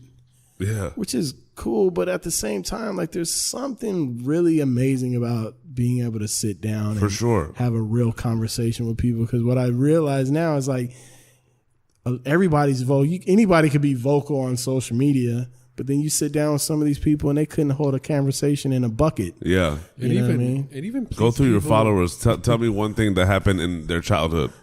Well, and even so, you know, and one thing we talk about like with this platform is it's so crazy how you don't even have to go that far in terms of like your degree of separation from somebody. Just pick like somebody who you're already really close to and ask yourself, do you really know their story? Mm-hmm. It doesn't always have to be like the third or fourth or fifth degree away of like, yeah, I know that person and we're cool and we know each other through work. I don't really know who they are.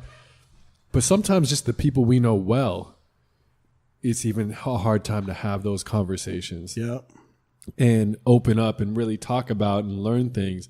And that's been like one of the biggest beauties about this is like people will hear someone's episode and say like, man, I've known you for 20 years and I had no clue about any of that. I'm sure you'll probably get that too. Oh, for sure. I don't And think it's- I've ever talked about like even being adopted and like a lot of those things. But, you know, I think, you know, we've spoke about it before. Like what good is, you know, your past experience or things that you've been through if you can't share it to where somebody may be able to look at it and be like, wow, For sure. dang. Yeah, I mean, we're in such a place where it's like so much is about perception. Yeah. So much. Like, Yeah. you know, we were just talking about it. Like, people often ask you what you do before who you are. Yeah. Oh, yeah. That's just how we're programmed. Yeah. So we Yeah. got to show up every day, you know, step into this world with the perception we want.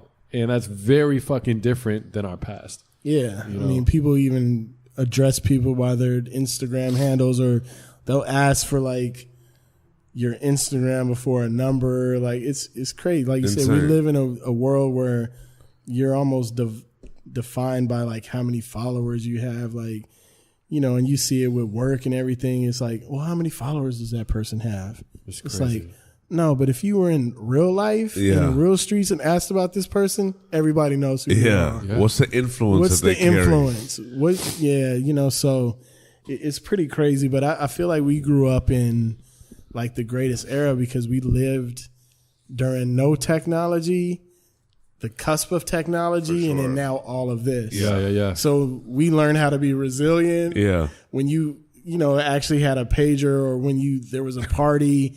You were going, you know what I mean? Like, sure. or you had to figure out where to get things. Yeah. You got things, you know, if you saw something in the magazine, like we had to figure shit out The in our East era. Bays of the world. Yeah, East Bays and like the sources, like, you know, we had to literally figure stuff out. Yeah. You know, so, and I think like our era, we know how to communicate because that's all we had. Yeah. You know what I mean? We didn't have, in high school, we weren't texting with each other. Like you had a pager or you had nothing. You know what I mean? And then when the first flip phones came out, it was like the T9, but you know, by then Snake on your Nokia, like how crazy like we the legit gaming world got. You weren't if we were in the 90s or early 2000s with each other in a room, we'd be actually hanging out because there was none of Yeah. this. Yeah. Like we're, you know, at the church that we go through, they're doing a whole series on technology. My daughter's 3.5 years old and she navigates through the phone and With watches ease. with ease. And it's great, but at the same time, it's like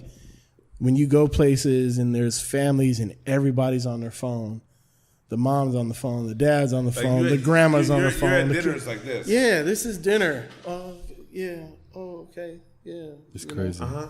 And it's like we have to learn to unplug a little bit because sure. if not, we're just dumbing down like year after year. Like, yeah, these kids are technology smart, Yeah. but they have no idea how to interact with humans. Yeah. And that's a scary thing, you know what I mean?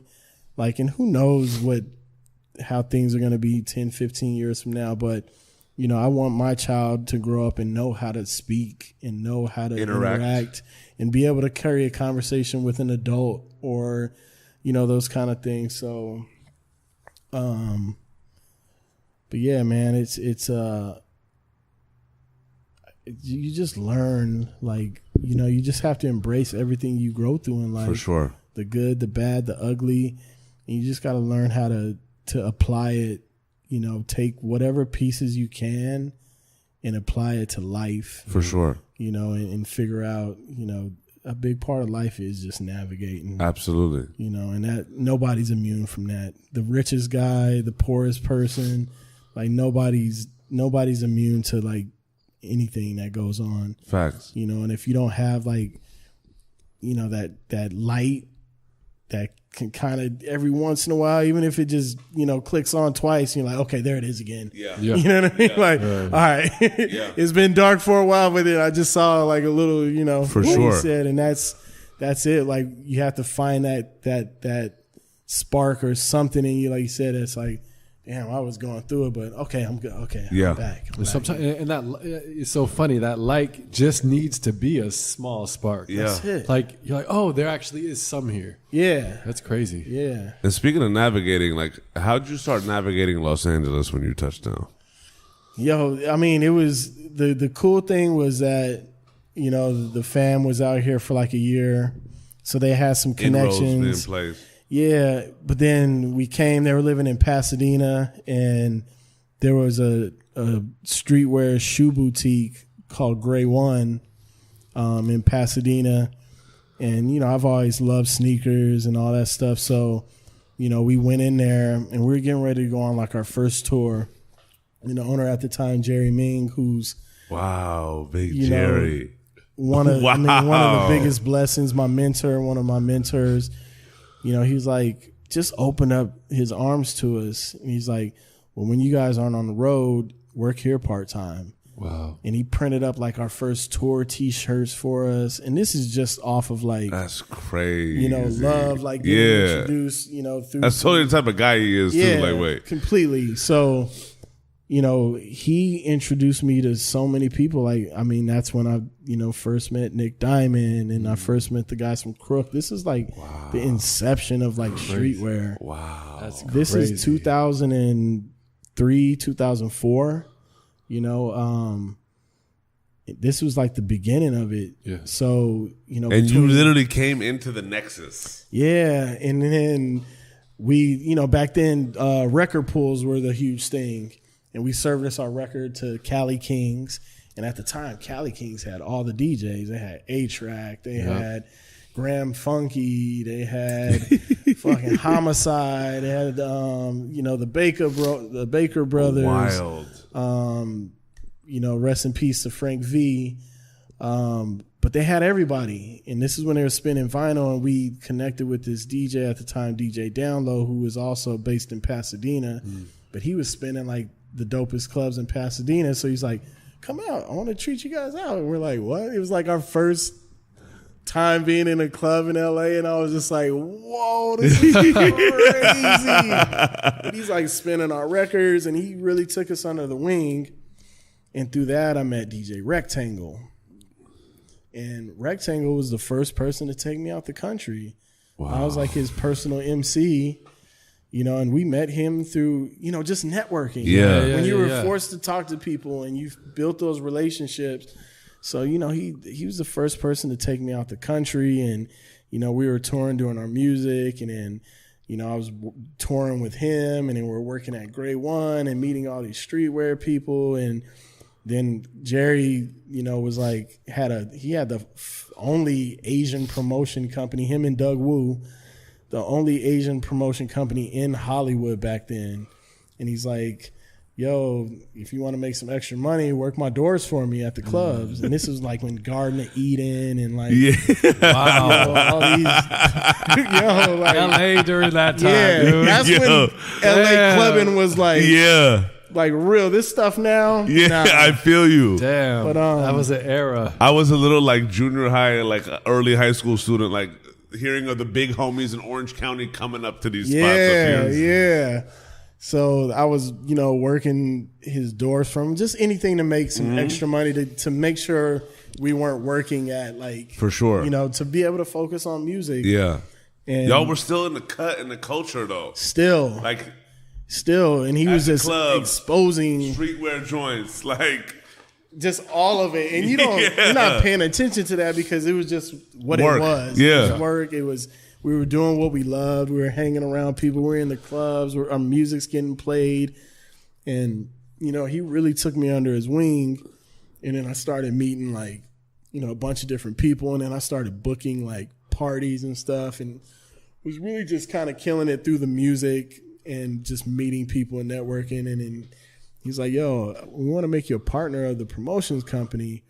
It was called Usual Suspects. It was myself, Jerry, Rishi, and Alan Palos. And, it was like the first Filipino, promotion company and so I was like honorary Filipino guy. So that was like my first like infusion into like the Filipino culture. Because Jerry was also heavy into that. His partner Arnold, which Arnold Espiritu. Yeah.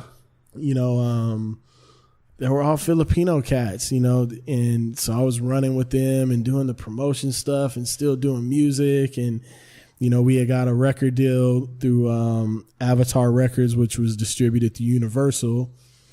And One Block Radius was signed to that label, which is Marty James and all those guys. And that's when I first met Tunji. Tunji was like working street team like for college for Universal because one of our best friends was working at Universal. Crazy. He was still doing music back then. Yeah. So we were just meeting like all these people who are big time now, you know what I mean? Yeah. But it was all of us growing up together. Yeah. You know what I mean? And you like insane. You sit back and you're like, how the fuck? That was, it's so weird when you think about LA at the time because it was so connected through music. Yeah. And that's where like fashion crossed, especially streetwear, and like it was such a small city when you were in it like that. Yeah. Like everybody was 1 degree of separation. Yeah. It was to think about that in such a big city. Yeah. But like you're talking about that era, I mean, it's crazy. Like I met Tunji in like 2006 or 7 maybe, doing an open mic as a host open mic at this thing called Soul Sessions. Yeah, we performed a lot of times at Soul Sessions. Really? Yeah. Likewise, I was in a band at the time. Okay. Soul Sessions, like at Fade Odo and also in Chinatown. And like, So and so many things spawned from that, and just like the LA culture was. Something was in the water during that time because it was like so crazy connected. LA Symphony and like all these guys. Like, I mean, there was just so much. There was so much music and so much culture going on. Yeah, and like I said, it was all like intertwined. We were doing stuff for like Ugly Duckling and like, God, just so many people, man. It was just. Kind of, you met people and then they vouched for you and then you started working with these people and and then we came out with our debut album in 2006, which did pretty good, but the label was just in a horrible place. Like the guy that owned it, super shady cat. He still owes us a ton of money, which we'll never see. But, at the time you're like really bitter about it, but by the time the album came out and we were touring and doing things, I had so much other stuff going on. Sure. It was like, okay, but once again I had the passion for it, it was in a dark place. But I kept moving forward. We're like, oh, we can't release music because we're in this label dispute. And just keep focusing on the promotion. I'm working. I had started working at Brooklyn Projects with Dom. We were promoting, different clubs like National and Hollies and like all these things. But that was like the who's who of like fashion and streetwear now. It's like, and that's when bottle service first was kind of popping off. Like, It was crazy times, man. Like I've been in a lot of crazy situations. Like we could probably do 7 episodes, but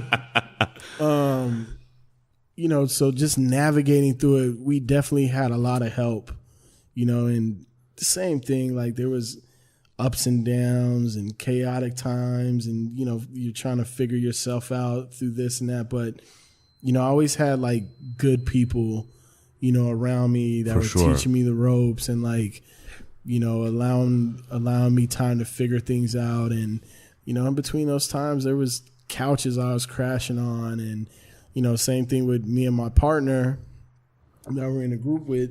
Same thing, best friends for like 20-some years, but we had been up under each other for like 8-9 years, and we had a falling out. Yeah. And, you know, we didn't talk for like over a year. You know, we weren't doing any music. We weren't speaking.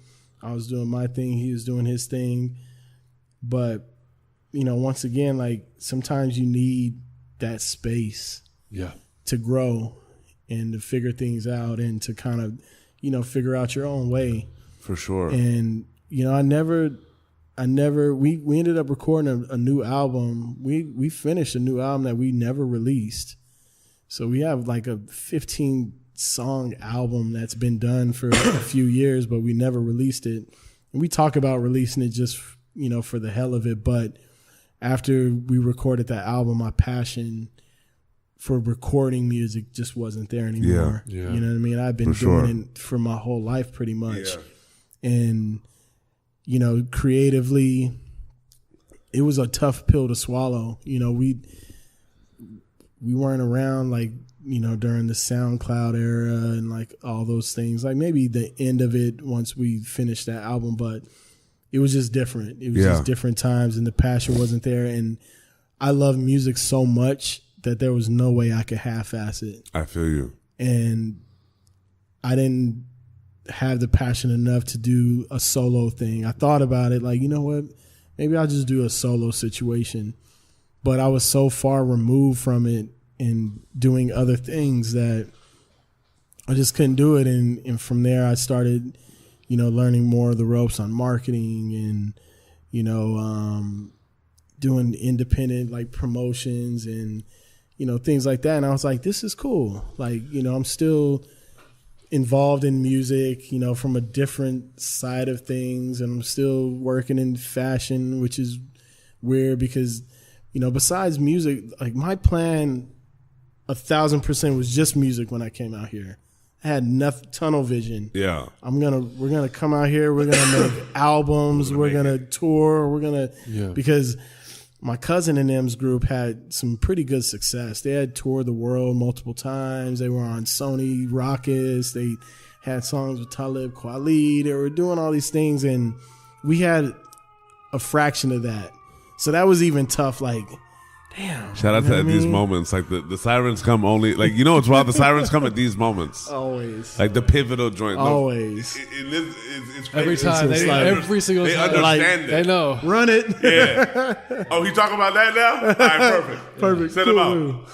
You know, so once again, like the pride in you is like, damn, like how come, you know, we didn't get to where we needed to be? Like maybe we shouldn't have signed that. All these doubts come in. Like, for sure. I remember the first like week we were here, we're on the Wake Up Show, you know, having a battle against like Mr. Fab and like all these people. Like, amazing. But you look at all these moments, and then once you get over, you know, the initial like pride and shock and like sadness of like, damn, this didn't really pan out how it was supposed to be, then it's back to like, all right, let me figure this out. It's Go ahead. I was going to say, man, I went through a very similar experience. And when you get to that point of, did you struggle with, one, the decision, which, I mean, it sounds like it was just kind of undeniable, you know, and for anyone that's like an aspiring artist right now who's on that path, like this is not meant to discourage any of that. This isn't like you're not saying unless you get to this point, if you don't get to this point, quit. It's not about that. Like you just kind of know. Yeah. Like you know when you're like, no. Yeah. And when you said that's a tough pill to swallow, like talk a little about that, because it's got to be not just like in a career way, but your identity, this is something your identity is wrapped up into. This is something like every decision you've made for X amount of time, all the dreams, all your thoughts, all your patterns, all your habits, all your network, everything that you've identified with in the whole community that's around you is based upon this path for you. Yeah. So it's not just like I'm going to stop making music. It becomes like, who am I and what am I going to do? Yeah. Like, is that some of the stuff like you really had to experience and take a step back with? For sure. And then there's also the question like, damn, was I just not good enough? For sure, yeah. Did I not dedicate enough time to it? Was I doing too much? But then, the reality sets in like, and it wasn't even a money thing. It wasn't like we were making all this money because, like I said, they were juking us. Yeah. But it becomes, once again, like pride always plays a part in it. Like, how do you face people and say, "Oh, I'm not doing music anymore," or, like now you're just working at a shoe store. You know what I mean? Or now you're just a club promoter. So all these things are going through your mind. But the biggest thing is that this is something that you lived and breathed and you gave up everything for. Yeah. And now you're looking at it like, I'm walking away from this. And there was always still a point in me that was just like, damn, am I giving up? Yeah. Until you reach a level of comfortability with yourself that says, no, you're not giving up, but you're moving on. And, I think that's when you can find some peace in that. And a lot of times I feel like people, whether it's okay sometimes when you have to walk away from things. It's okay, saying like, you said there's nothing wrong with taking an L. For sure. Sometimes you got to take like that L, and maybe it's a series of things that happen to make you find like what the next passion is. And, I think people sometimes think that you're only allowed to be passionate about one thing. Yeah. Or, like if have multiple things you're passionate about, you're half-assing, but it took me a couple years to really, and there was always still moments in there. Like I'd see people perform and I'd be like, yo, that dude's ass. Like, what? Bro, are you kidding me? I couldn't, when I stopped music, like I was telling Noosh, I couldn't go to concerts for like a couple years because I was dealing with like, exactly, like you're jealous, you're angry, like, man, I would tear it up. What the fuck? How's this fucking clown? Like you have all these fucked up feelings. Yeah. And then you start seeing people that you grew up coming up with starting to get that success. Like I remember when Aloe Black broke.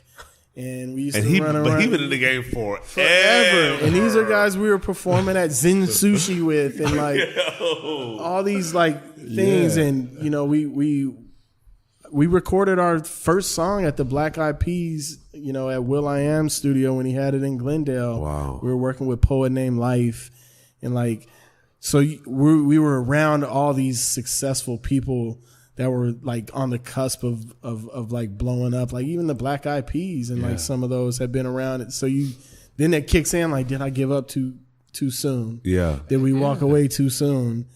And it's something that, and I can't front, like there's even still sometimes I miss being on stage. Of course. And I still listen occasionally to our new album. I'm like, this is still dope.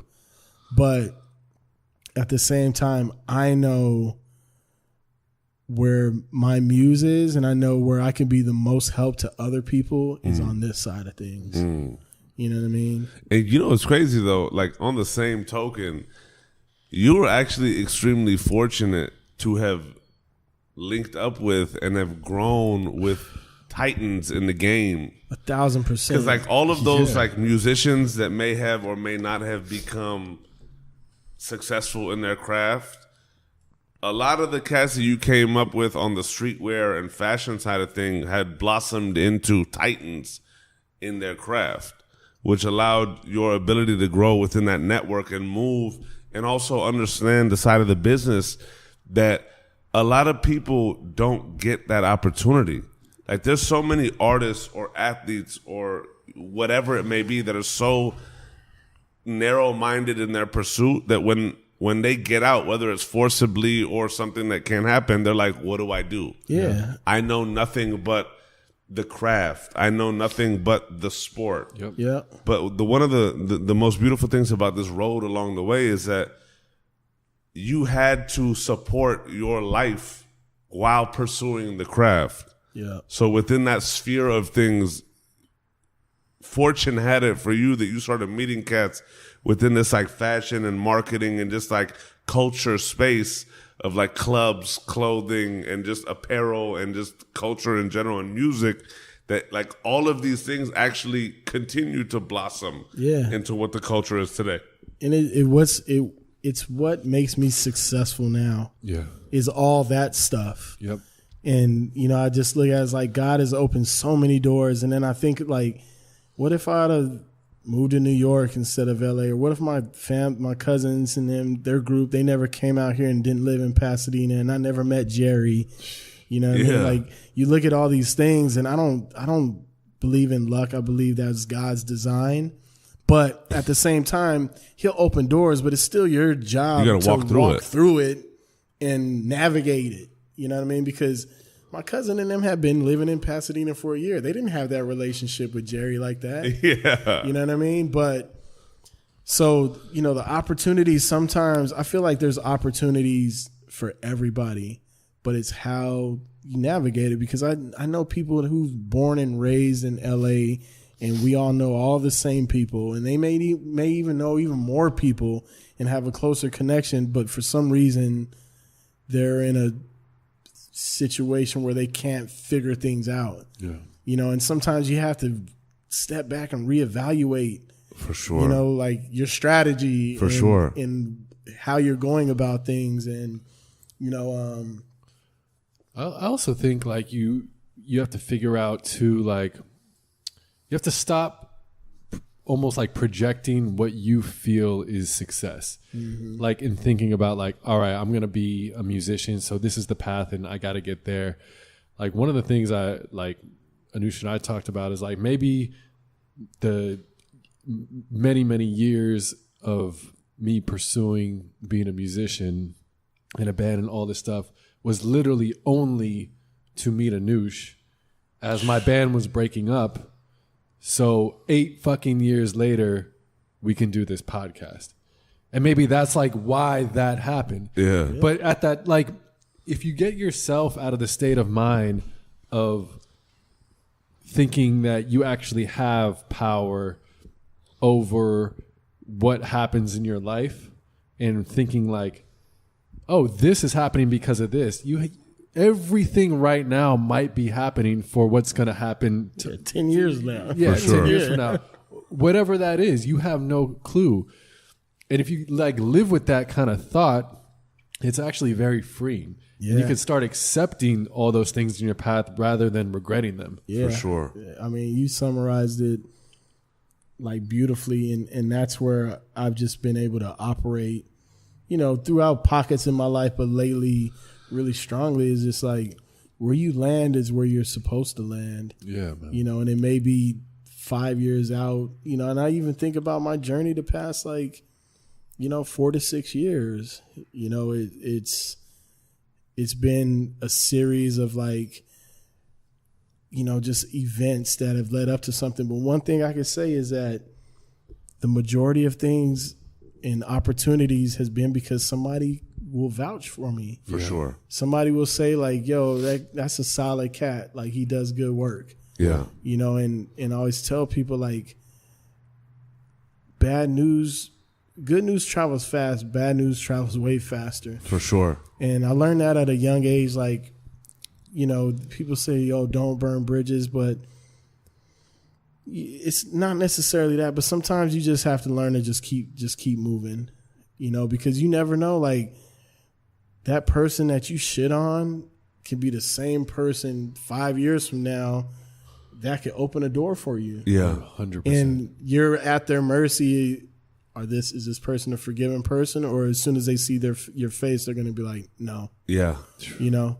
And so I always tell people, like, if somebody does you wrong, just keep it pushing. Yeah. Yeah. You know, and that's more like a testament, you know, to, you know, my faith in, like, just trying to be a better person and also just trying to be an example, especially too, like once you have a kid, it shifts your perspective in that way also too, that you're constantly like under a microscope. Yeah. And it's also not about you anymore. It's not. I'm working for her now. Yeah. You know what I mean? So, and not necessarily just on a financial standpoint, but I'm the first line of defense for her growing up and how she's going to move and operate and how she's going to treat people and how she's going to look at things when she goes through hard times. And I'm equipped now, you know what I mean, to help her not to get her through these things, but help her get through these tough times and the happy times, and just to learn to be grateful throughout it all. For sure. And that's one thing I can say now at this age is like, and when you're going through it, nobody can sit there and say they're grateful for when they're going through a tough time. Maybe when you get a little bit older and you're like, okay, this is a season in my life, I know how to navigate a little more. But the older you get and the more shit that you go through, you do find the beauty in like, for sure, these hiccups and these. It's kind of like that Steve Jobs speech at Stanford graduation, where it's like you can only really connect the dots when you're looking back at them. Oh man, I just literally reflected on that quote yesterday. You know what I mean? Though? Like literally, because we're placing them as we go. Yeah, right. And it's a trip for me. And even Roush, y'all talking about the band shit, and me like thinking about even my path in like management and just like tour managing and all that. Like sometimes, like there was a cat James Supreme that came on here, and he was talking about his process and like when he felt empty, he kind of had to go within himself to find the strength. And like it's a trip, and even just Roush talking about maybe some of these things happen to where it's meant for what we're doing now. Yep. Like there was times where I literally listen to his story and be like, bro, like if I would have done things differently or felt differently internally, it would have been different. But maybe it wasn't supposed to be that. Yeah, you know what I'm saying? Like we all have to really like go through our journeys, and the only time we can really appreciate and also grow is when we're able to look back and see what we've become. Mm-hmm. That's also one of the most beautiful things for me about what our intention is for this podcast, is that so many of us are just running to let's be successful or let's catch the next. Like everybody's trying to like run to like new heights and all this shit. But like, when do we ever pause? Right? Like that's the beautiful thing about your journey also, is that like along the way, it was all chaos. And there was no moment where you stopped and were like, hold on, what's going on? It was just continued running into chaos. Yeah. But sometimes we have to stop. And like the calm within the storm allows us to really figure it the fuck out. Yeah. And rarely do we, especially cats of our nature or somebody like people within, especially the media and entertainment business that we're all in, these fashions and these musics and this culture-driven career paths, so many people are focusing on networking, connecting, and rising to the occasion. But like motherfuckers aren't stopping and just being like, who have I become? Yeah. Because everything that has happened to us in life allows us, like, forms who we become. Yeah.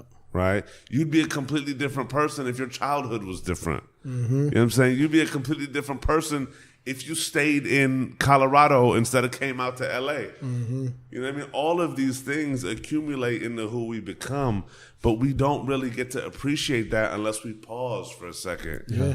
And like look over our shoulder and be like, damn. Yeah.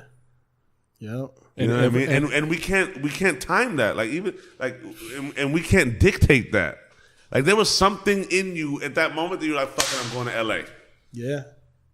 What if something happened earlier that you didn't make it to like that trip?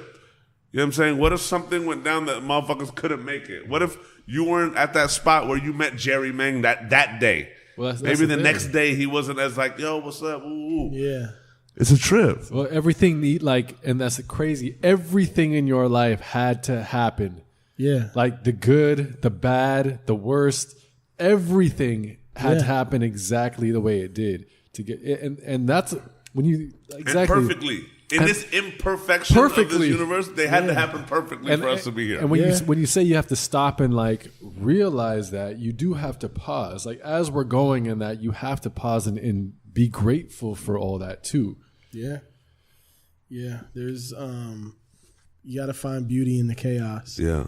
You know, and but you have to find like those things that what the foundation is that keeps you moving. Yeah. And it changes. Yeah. You know what I mean? Like, it could be family. It could be friends. It could be personal ambition. It could be money. It could be, I mean, we all go through it. You know, it's just the journey of life. Like, your goals change. Your state of mind changes, you know, but you have to find what that is, you know, in you that just keeps you going. For sure. You know, because at the end of the day, all you could do is just live it to your best capability, you know, and hopefully you learn along the way. And, you know, like we talked about when we were on the phone, it's like, you know, for me, the sweet spot is being able to teach and being able to share my experience and being able to pass the information that I've learned down, you know, to people. And, you know, hopefully some people find, you know, something in it that helps them get through something. For sure. Because, you know, to me, that's the only thing that really matters. You can't take none of this stuff with you, you know, but you do have the ability to share your story, and maybe that has one kid go like, damn, okay, I need to shift, or, you know what, I was feeling really down about that, you know, this L that I took, but you know what, it's cool. Like, yeah, you know, and I was feeling really sorry for myself, but snap the fuck out of it. Snap out of it. You know what I mean? Because it's cliche to say, but there's always somebody who has it worse than always. you. Always. Yeah. And even somebody who has Bro, it we're worse not than in that, Syria right now. Let's just like put it there. Exactly. You know, so I mean, it's been quite the journey, amazing journey, and I'm, you know, God willing, I feel like I'm starting again. I literally feel like I've lived a lot of lives, and, you know, I've just been blessed to, like I said, everything that happened in my life was supposed to happen. Yeah. And at that time, you know, I'm pretty sure I was like, why is this happening? Like, yeah. Again, why is this happening again? Why am I going through this again? Again, you know what I mean?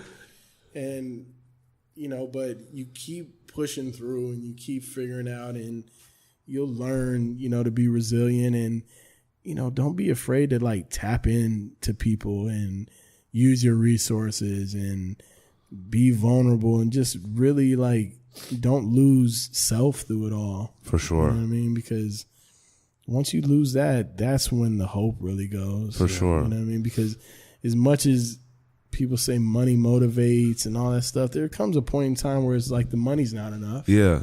You know, the club's not enough. Yeah. The drinking's not enough. The weed's not enough. Like, you know, what is it really? Like, because all those things are byproducts. Yeah. You know what I mean? They come, they go.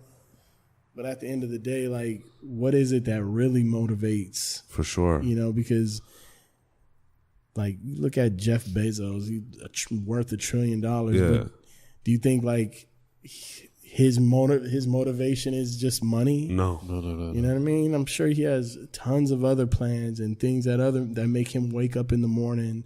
You know, so, you know, from the richest guy to the poorest guy, there's something. It has to be something within you, for sure, that keeps you pushing. You know what the craziest thing is too? Like that just got me thinking. Like, whether you're the richest or you're the poorest, one thing we do have the ability to do is look in the mirror and try and find out who we are. No amount of money will stop us from being able to reflect on self. Rarely do we ever, like, until times of duress, start thinking about that notion, right? Mm-hmm. And like cats like us, it's like, we're like thinking about it. It's like finding oneself. You have to do that within oneself. Yeah. Your crew and your squad and the people that you surround yourself with can give you tastes of who you could become. But who we are internally is within us. And the more readily and the earlier that we're able to start giving ourselves our own identity, that really dictates who our circles become. Yeah. One thing that I think, like, especially like in these like high traffic areas like LA and New York and just the scene areas that motherfuckers get it fucked up on, which is where they start going like, yeah, you know, LA is this and that. Like, shut the fuck up for a second. Is that so many people are searching for their worth in other people's eyes. Yeah. You know what I'm saying? Like, the ones that are able to really start reaping the what they've sown in terms of identity is those that know that their identity solely rests within themselves. Yeah. You know what I'm saying? In those moments of like becoming really rely on us to believe. Yeah. You know what I mean? And especially in this digital age where every like self-worth and all these things are being attributed to so many things outside of our fucking control, it's hard to do so. But being able to live a life and going through experiences and just thinking to ourselves what we want will allow us to really blossom and become. Yeah. You know what I'm saying? Like your path and your pursuit was music. What supported your music as you did that was marketing and promoting and the club element. And now it's literally come full circle. Yeah. And now it's marketing and promoting, not the clubs, but promoting the artists and the entities within these spheres within the big machine. Yeah. Yeah. Because you're able to do so now. Yeah. I want to ask you, in that transition, what has it been like for you in terms of path and also just personal and career growth within yourself? Like, how do you view it now? What are you excited about now? And what do you look forward to looking down the line? I think, like you said, the exciting thing is that it has come full circle. And, you know, throughout, you know, the years, I've still been able to stay attached to the music. You always have to be. Always had to be. Yeah. But now, like, with, you know, the new thing is I have the ability now to not only put people on a higher platform, but I have the ability to teach them and the ability to still learn, but also give people the opportunity to really like be on a huge platform and help navigate that, you know, in a sense to be successful. And for me, it's not even just about the career. It's about like people and still investing in people and still, whether, you know, it's signing somebody and it's, you know, doing these long-term deals, or it's somebody that, you know, they come in for gifting and then we end up staying in touch and I can give them, you know, gems and I can maybe work with them down the line, but give them, you know, real insight and teach them about business, you know, about things that I've learned. And I think that's the biggest thing for me that excites me, is that, you know, the more I work and the more the platform expands, like, you know, I want to be a beacon to teach. Like, that's really what I want to do. Love. I want to give people the opportunities where it's fit, but I want to be able to teach people how to be successful and navigate through all the things we talked about when the discouraging moments come, because they come. For sure. Especially in this music business these days, like, you could be hot for like 3 months, like gone. The hottest, and then completely gone. Where'd they go? Totally. So I can't even imagine what that's like these days, being a young kid with social media and having millions and millions of followers, but really still being irrelevant. Yeah. You know what I mean? Like, that must be like... It's insane, it's bro, insane. if you think about it. It's insane because your life is in front of everybody. Yeah. Right. And everybody now has at their fingertips the opportunity to comment, to clown, to talk shit, to be disrespectful. And for these kids, this is why the kids these days have the anxiety of like working adults. Bro, it's crazy. Know? It's always been in entertainment and the arts of like, if you don't know who you are, before you start getting notoriety, you're fucked. In this day and age, you could be a nobody and somebody in a snap. Do you think these motherfuckers even know who they are? At all. And then you have these people who equate followers to success. Crazy. You know, there's somebody right and now also who industries, bro. Yeah. As industries, we're guilty of that too. There's somebody who right now who has 5 million followers and they're sleeping on somebody's 4. But they don't have it in them to go and work and actually earn a living because they're worried about the perception. Yeah, of things. right.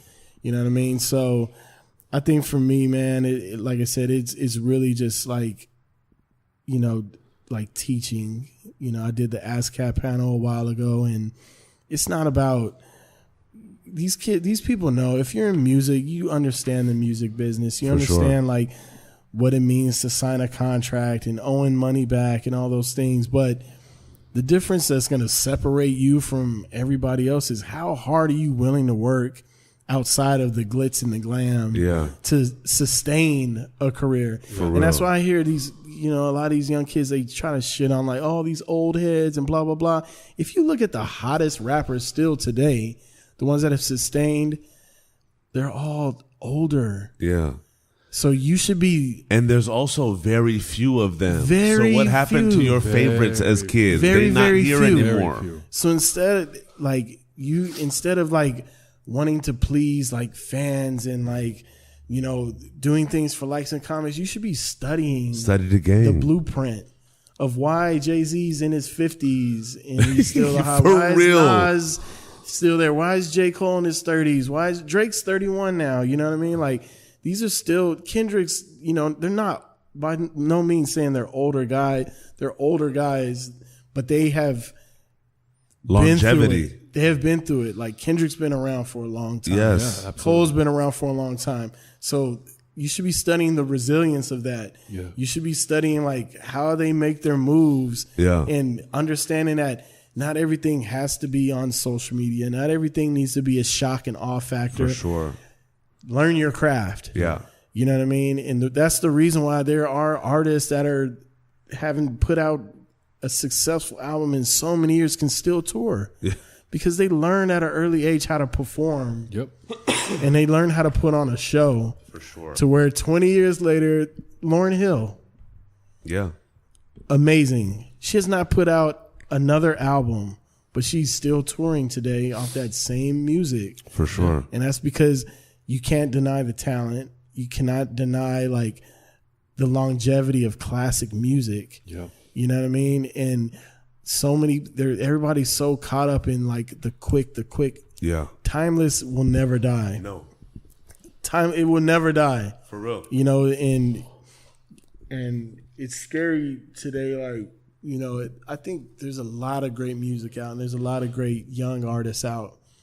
I don't know if they're going to be around, They're probably not. a couple years from now. And it's because with internet, it's taken some of the work out of it. For sure.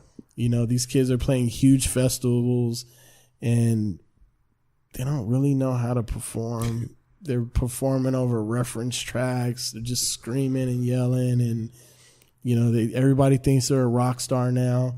And I think a lot of these kids have the ability to do it, but there's a certain level of work and commitment that goes into it. Absolutely. And not everybody's willing to do that. For sure. And that's what the difference is between the last man standing and the guy that was standing for, you know, had some fame for 15 minutes. And that's any line of work. Yeah. That's It's not all just relative, music. bro. I mean, Yeah. I look at myself like I could have just cashed in the chips and said, you know what? Like I'm good where I'm at. Like this is cool. But once again, like a certain level of restlessness. And then also too, the ability to know when it's time to move on. Yeah. Yeah. It's time to hard too. reach for something. And there's always got to be something in you that wants to reach for more. Yeah.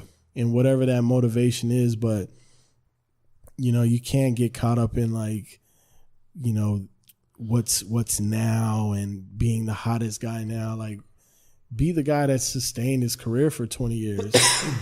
I'd rather be that than the guy who had like 6 platinum hits and then disappeared after 2. Yeah. You know what I mean? Like that's, Money gone after 3. Yeah. Way gone. It's crazy, but everything, like you said, it ties back to perception. We live in a perception-based world now. For sure. Where it's like you could be sleeping on a couch, but let me, count this $25,000 cash. The last $25,000 cash that I've had, I blew my advance. Yeah, I actually emptied my bank account to take the picture with this shit. And Meek Mill put a dope statement up the other day. I forget who, but he was just talking about when you're young and you're running around, there's you got all these people with you until these people realize if you ain't working, or the money ain't coming in from them. Then when you start at 20, Then when they start realizing you're not gonna pay for everything, it's 6 to 8. Yeah.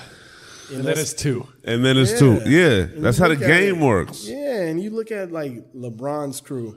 Yeah, he put his crew on initially, but they work.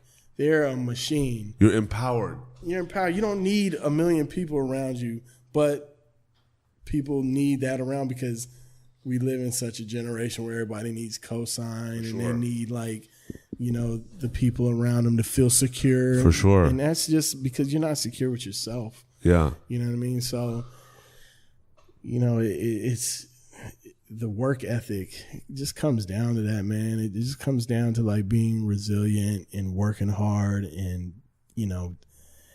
and being respectful too. Yeah. There's nothing wrong with being respectful and being gracious and grateful, humility. It's an amazing thing. Absolutely. It's the thing that gets you to the next step. That's what being a human being is. Yeah. Through all of this, people have forgot the human factor of cats are over here as brands and characters and personal brands personified. Everybody's a brand. Everybody's a brand. We're humans. You know what I mean? It's just pretty crazy, man. And but once again, it's that thing you have to learn to adjust. And be open enough to. And real enough with yourself too. For sure. Yeah. The things you're doing now and the person you are now, just in terms of just you evolving and learning about new passions, what has that really been like in terms of the person you're becoming? Yeah,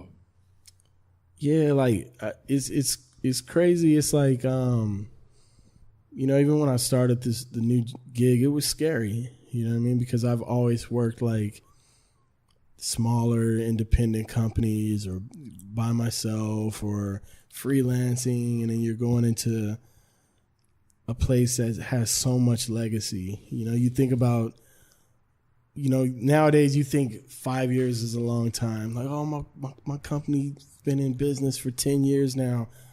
And then you go start working for a company that's been in business for 70 years. And then you're wow, 70 years? 70 years That's is fucking longevity insane. on top of longevity on top of longevity. And it could be intimidating, but then you realize wow, I can learn so much from the people around me. Yeah. You know what I mean? And sometimes it ties back to pride where you feel like you know everything. Yeah. And you don't want to learn, or you're off-putting to people because you feel like you know more than them. And for me, it's every day, there's something new that I'm learning from somebody or something that I'm picking up. And, the passion has shifted more, from the music, which is still always there, but more focusing on how can I improve other people's lives? How can I, be a blessing to other people?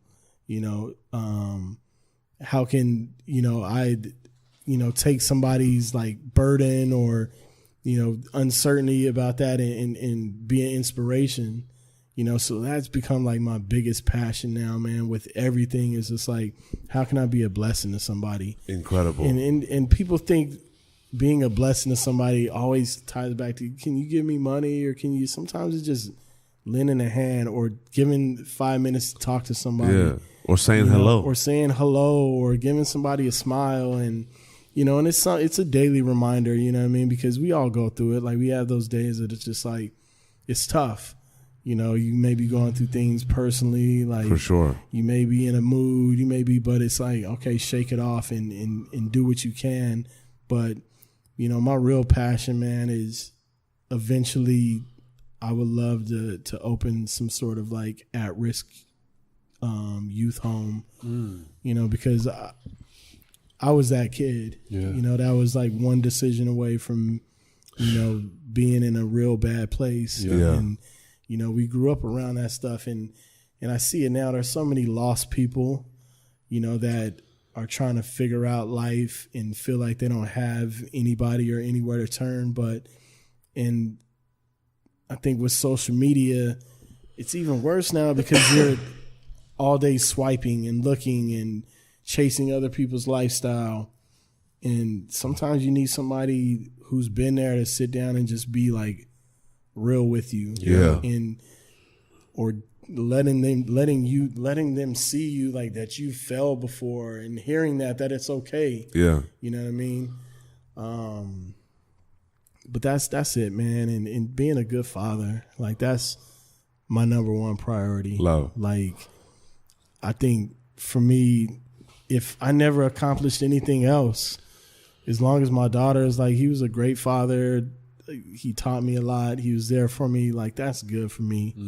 You know what I mean? Like, and it's just hoping to just being better every day, you know. Absolutely. In whatever way that is, you know. You know, but I'm just grateful, man. I've met so many great people along my journey, and I continue to meet great people, and, you know, I work with great people, and now being in a position to give back. Yeah. And not give back in this way like to make it sound like it's some sort of charity. Yeah. But be able to give back in the sense that now I'm in a position that I didn't have when I was doing music. For sure. You know what I mean? And being able to work with a lot of this young talent, but having that connection. Yeah. It's I mean, bro, huge. in this day and age, just being able to be present is giving back. It's huge, man. And a lot of these guys, You know what I'm saying? they're on labels and they work with people that they'll never meet. And you talk to them and you realize how unsexy it actually is. Yeah. You realize how in need of a shoulder to fucking lean on it actually is. Yeah. So true. How much motherfuckers don't know who their real friends are it actually is. Yeah. You know what I'm saying? Yeah. And living in a world where everybody else looking at them like they've made it already. Yeah. And I love that. And it's also given me the opportunity to be around people that I grew up listening to or, Love. you know, idolizing, not in a sense of like idolizing like that, but just like, you know, I look up to these people, and it's allowed me to be in these rooms and to be, you know, blessed by learning from these people. Like, you know, Emery is a perfect example. Like, you know, we grew up in the J era and the Nas era and all those things, and hearing the stories about Emery. But for now to be able to talk to him, you know, a lot and learn from him, and, you know, meeting Biggs, and you were there that day. Yeah. You know what I mean? Crazy. Like the history. You know, I'm like, if these guys can take time out of their day to give me knowledge and to share with me, like, who am I And not have to gone through what they've gone through. who am I not to do that with 100 people? You know what I mean? Like, here, have it all. Like, have it all. You know, I feel you. So I love that, man. I love it. I want to see people succeed. I want to see people win.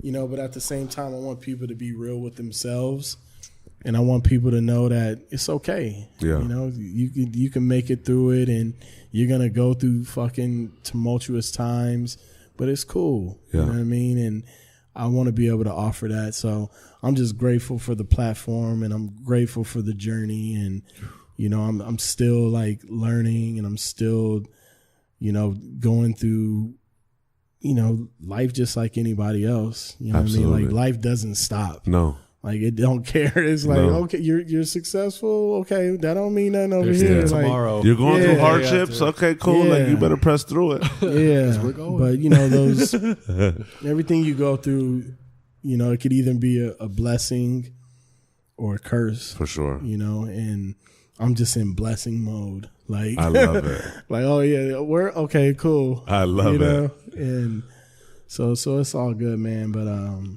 it's been great, and I just hope that I continue to grow and continue to use my platform for positivity and grow, and we'll see where it lands. I have no doubt that you will, bro. This has been a fucking honor, my brother. Know that. Yeah, man. I appreciate it. And I know it's probably super long-winded and not at all. It's crazy. It was just close. Right. Yeah. Oh man. Whatever it is, it was just right. Yeah. You know what I'm saying? And what I'm actually like really naturally, just moments like these allow me to just appreciate those that I'm already close to that much more. But even going through it, it's like, just the ability for us to give this type of conversation that even as much as we may want to in individual moments, like this is just allowing us to give it to whoever listens. The right? brief, long overview. yeah. But we have to, like, we all lead. Yeah. That's the thing in life. Like, we have to be able, rarely do we get the point to sit, pause, look back and smile. Right. You know what I'm saying? Because moments like these just bring me so much joy, because it's like one of those pivotal moments that we can just like really actually take the time to appreciate how far we've come. Yeah. Right? And there's still so much to go. Yeah. But we have to be able to pause at moments and just relish in the experience, learn from it, grow from it, to continue to glow from it. You know what I'm saying? That's real. Because I'm sure a year from now, wherever we are in our perspective life, we're going to look back on that like, remember when we was talking about? Hey, we're going to have you back on. Facts. But at the same time, it's also foundational, right? Because one of the biggest reasons also for us, like we in our first go round, we don't go into the like, so what exactly are you working on with who and how and all this, is because you need to set a baseline. Yeah. So many this isn't a what do you do. No. This is a how do you do and who are you. Yeah. You know what I'm saying? Yeah, and that's why I like that too, because you even hear like interviews with people and everything seems so formulaic now. Yeah. Sure. You know what I mean? It's like, who were your inspirations growing up? Who did you listen to? What was it like growing up? And you know what I mean? There's a reason you can listen to 8 interviews on your hero and hear the exact same fucking questions. Yeah. Totally. Yeah. You know what I'm saying? Well, and I also think like with this, and what's so cool, especially like episodes like this and quote unquote like interviews. Yeah. Like it's hard for us to even see this as like an interview, right? It's more of just a conversation. Yeah. But what I always love to see is when people are proud of their journeys and vulnerable and brave enough to be vulnerable. For sure. And put that perception aside and share their story. I mean, you said this in this too, where sharing your story can be so powerful, way more than you think it can be. Yeah. What you're saying is going to help that one kid, that one person. It's going to make somebody smile that day. It's going to give somebody that encouragement that day. And that might be the only thing in their life they need for the rest of it to accomplish what they need. Yeah. Yeah. For sure. That's real. It's been beautiful, my That's brother. real. Yeah, man. That's Thank real. you. And thank you for showing up here like that too. Yeah. You know, man. I'm happy. I'm glad you guys have this, this outlet for people, and it's been cool to watch it grow. And I know it's going to continue to grow because, and we talk about it, there's so many podcasts and self-helps and entrepreneur things, but that's not I don't know if that really helps kids, get to where they still just see like the golden ticket. For sure. You know what I mean?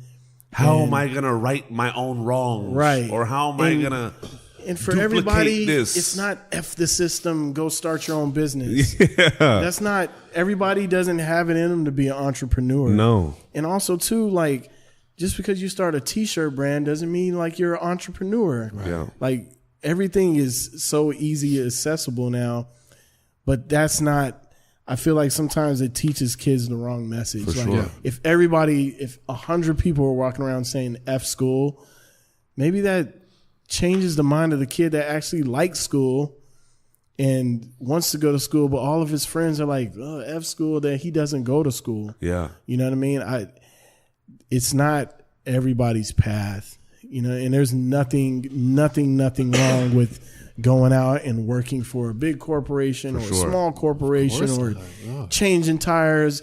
It's the quality of life you have outside of that and how you feel when you're doing that. Yeah. Because some people are passionate about those things, and you know, with the perception based, you know, world that we lived in, it's like you can't be happy unless you're an entrepreneur or you have a ton of money or you have this. And you know, I want to be able to show kids like that's amazing if you do have that in you and you can start something, but if it takes you 20 years to get to the spot you're in, that's fine. Yeah. You know what I mean? Like, we're all a work in progress. We're all a work in progress.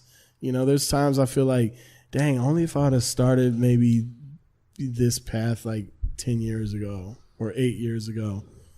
But then I look at it, I'm like, I wouldn't have been ready for this. Yeah. No. Nor would you have met the same people. No. You know, and there's a reason why I'm in this place right now, the reason that I'm in this position right now. There's a reason why I went through the times I did with the mother of my child, and we're in the place we're in now. It's all by design. Yeah. And it's all for growth. For sure. Totally. But when it just takes a different lens to look at it. Yeah. And sometimes when you're going through it, you can't see it. Yeah. And sometimes it takes somebody to grab you and say, Yo, you ever thought you're the one that's the problem? Yeah. You know what I mean? And For real. like you said, it's still at the end of the day, it's you. You have to walk your journey. Yeah. Nobody else can do it for you. You have to figure things out. People will help you along the way. People will knock you down along the way. But at the end of the day, it's up to you. Facts. You know what I mean? So keep striving, keep pushing. Don't be afraid to ask questions. Don't be afraid to ask for help. You know what I mean? Like, I had a boy of mine who super pride issue, struggling, refused to ask for help. And then I told him, I'm like, you know, so many people, and people know your work ethic, and people know you're a good person. Believe me, if you open that door and tell people you're looking for something, something will pop up. Yeah.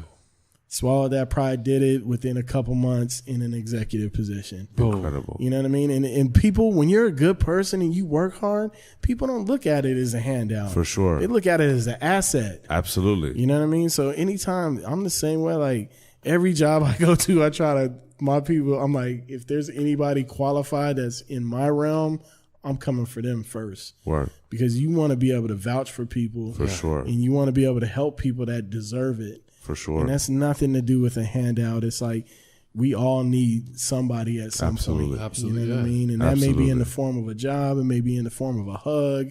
It may be, you know, somebody, a couch to sleep on. It may be a drink. It may be dinner. You know what I mean? Like, these things happen at certain times. But, you know, don't be afraid, you know, to accept that. You know what I mean? We were created, you know, man and woman were created for each other. Facts. You know what I mean? So you don't have to walk it alone, you know?